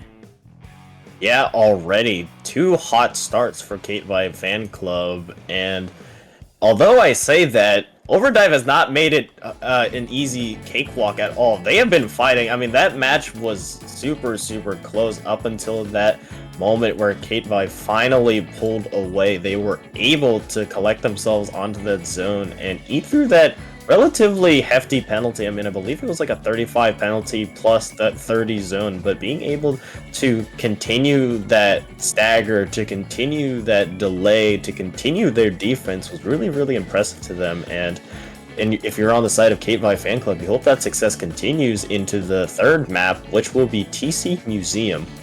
I mean, I could see this going relatively either way, but I do think for Kate Vi specifically, the pencil is going to be a real thorn in Overdrive's side, because pencil, as you know, it's point and click adventure game, and especially on a map like this where you're kind of forced to go the ramp way, right? Because that's where the tower goes. You are kind of forced into the pencil's line of sight. You are forced to, especially on defense, when the pencil's on defense, especially, you're forced to go that way. So if if Kate Vi fan club can get their backline set up in a good spot, I could see this being a very tough time for Overdrive. I mean, yeah, you need to get that spinner. That spinner is so important. I mean, there's a reason why it's part of our art up there. I mean, that is a key feature of the map that you really have to play around. It is such a huge obstacle going to the spawn, and going towards that goal. But let's see how these two teams navigated here. Let's see if there's any changes from both sides. Looks like there are no changes. Actually, no. There is one change you could say. Both teams going back to their first comp of the first game, as Galactic going back to the splatter shot, and Carrot going back to the Octobore. So let's see what's gonna happen, as Kate Vi going with the immediate right side flank, gonna get punched for it though, as they're gonna go one down, and unfortunately that's a very unfortunate start for them. Now Overdrive with opportunity to get up their clan economy up, getting 12 clams and close to a power clam already. Yeah, B is managing to find Carib. However, going 3 down is them as now Katevi with the Zuka trying to find that last remaining member for Overdrive. Not quite able to find it. However, Katevi will at least have the mid here, and with mid, they will have the majority of the clams to collect. So now just trying to find an opportunity to build this push and trying to hold mid. I mean, yeah, they're going to try to do that as Overdrive not going down without a fight. Unfortunately, one is going to go down for K5 Fan Club. Another one down 2 for 2 trade on either side. We're a minute into this game, and neither team has been able to get a real advantage. Bees popping the cooler, trying to give it to everybody on their team, try to force a fight here, though. You got to be worried because there it is. There's a Zipcaster for Carrick going into the backline, trying to cause some mayhem. It is going to work out, forcing the members of Overdrive to scatter, not quite able to find a pick, but Kate Vi Fan Club gonna get punished for that. However, going 2 down now, Overdrive with the opportunity here to get their clam economy up. Yeah, but you didn't lose any clams. You just lost some space if you're on the side of Katevi. You still have both these super clams and 2 players down on the side of Overdrive. This could be an opportunity for them to really move in. Yet another player falls, that being the V-Shot here, and now Carrot just trying to move in, trying to be the pincer, trying to be the spearhead of this push, trying to move forward, not quite being able to find much success there as they hit a wall, as Overdrive still hold firm towards the spinner, and yet we are 2 minutes into this game and neither team has scored. Yeah, it's just very, very good defenses from both teams as Carrot's gonna go down not before getting a pick, of course, and we do see Kate Vi Fan Club on the doorsteps of Overdrive's plat, but looks like Overdrive is keeping that door sealed shut, as it's just a very, very defensive game. Donut is going to evade onto the plat. They're going to go down, so that's a very good opening for K5. The Zuka barely not going to get them. Donut going to go in once again. It's going to get Galactic, and here it is. The scoring may start from above. There's 1, there's 2, there's 3, there's the triple, and now for K5 Fan Club, they're in a really good spot. If you're Overdrive, that's not what you want to see right now. Brutal, especially since you need this game to stay alive to prevent the sweep, and now with 2 minutes left, what can you do to overcome that? Donut is still here though for the side of Kate Vi with that pick and continuing to make their presence known. Yeah, as we gonna see right here, Kate by getting another pick, another 2 down. That's a 3 down basically for Overdrive, and Kate by Fan Club's gonna take that block jump, not quite able to score, but getting in, at least scaring Overdrive into thinking, hey, they can go that way. Overdrive going 3 down on a giraffe, getting 1, getting 2. Talk about being a goalie, just doing whatever they can to not let them score any further, and it's gonna work out. But we are 90 seconds remaining into the game, so now if you're Overdrive, you got to go aggressive. You cannot sit back and wait for Kate Vi to come to you, or else, like what's happening now, is gonna happen once again. Yeah, and they need to start by getting mid. I mean, correct me if I'm wrong, but I believe besides the Pity Clan, they maybe built 1, if maybe even 2 balls, if even that, on the side of Overdrive. So they need to start with getting this clan economy in check, but Cat Vi Fan Club are making that very, very difficult. As we see right here, they're already taking Overdrive down to 3 players, and now there is the double ball yet again, and more clams are continuing to fall in as Catvi are just continuing to try to put the nail in the coffin here. 40 seconds left for Overdrive to try to make something happen. Galactic has the lone ball, Overdrive, but they need to have more if they want to make an impact on this final push. I mean, they have this ball in the pity, so they have a lot of clams, but now it becomes, can they get them in? Because it's been really hard for them to get to mid. The shot, they're gonna go down, very unfortunate for Kate Vi. But now we have 15 seconds left. Overdrive, they have cooler. Can they break through? They're gonna try to do that. That's 1 going down. That's a good start, but Giraffe's gonna go down. Not what you want to see there. There's the way to stall them out. It's gonna work for just a second to get the rest of the members of Kate Vi up. That's 2 down for Overdrive, and that's very unfortunate looking if you are Overdrive. If you're Kate Vi, you're sitting pretty. They're nowhere near the basket. We do see bees there on the left-hand side. We do see a couple sneaks in from Tipo to have force a fight, but unfortunately, no one else is gonna be there. Lush just paying a bit of laser tag. They're gonna win that fight, and with that, Kate Vi's fan club will put a stamp and will end this tourney in a sweep. So with that, Kate Vi fan club will be your winners of From the Ink Up 67. Oh, Connor. Can't even be appreciated by a victory screen. It doesn't matter though. You are still the victors, Kate Vi fan club. 44 teams entered, only one came out victorious, and Kate Vi fan club did so in a relatively convincing fashion over Overdive in, like you just mentioned, a sweep. And congratulations to them. Congratulations to them indeed. And taking a look at that third place matchup between Double Bubble and Krill Switch, if anyone was just talking. I was about to say it was a 2-0, but Krill Streak just made it a sweep of their own, winning against Double Bubble. So Krill Streak will be your second place, and Double Bubble there with fourth. And as you see, obviously Overdive was second, so that will be your top four. And what a tournament it has been, Topic. I mean, yeah, it was couple of very close sets. Overdive versus Double Bubble was very close. Krill Streak driving with influence was another very close set. It was just, that was fun. That's the best way to put it. That was fun. It was fun, it was entertaining, and I hope you viewers were entertained, because I sure was. But obviously we have some housekeeping, always some stuff to do at the end. Topic, where can the people find you online? Yeah, you can find me over on Twitter and Blue Sky at Topical2. You can find me over on Discord at Topic2. I'm usually talking about where I'm commentating next, or the ramblings of a madman, whichever ones you feel like listening to first. Rocket, what about you? Yeah, you can find me on Twitter and Twitch at rocket_splat. You can find me at rocket1 on Blue Sky. And actually, later this week, I will be on Low Ink, I believe, in day 2. So be on the lookout for that. But Go support them.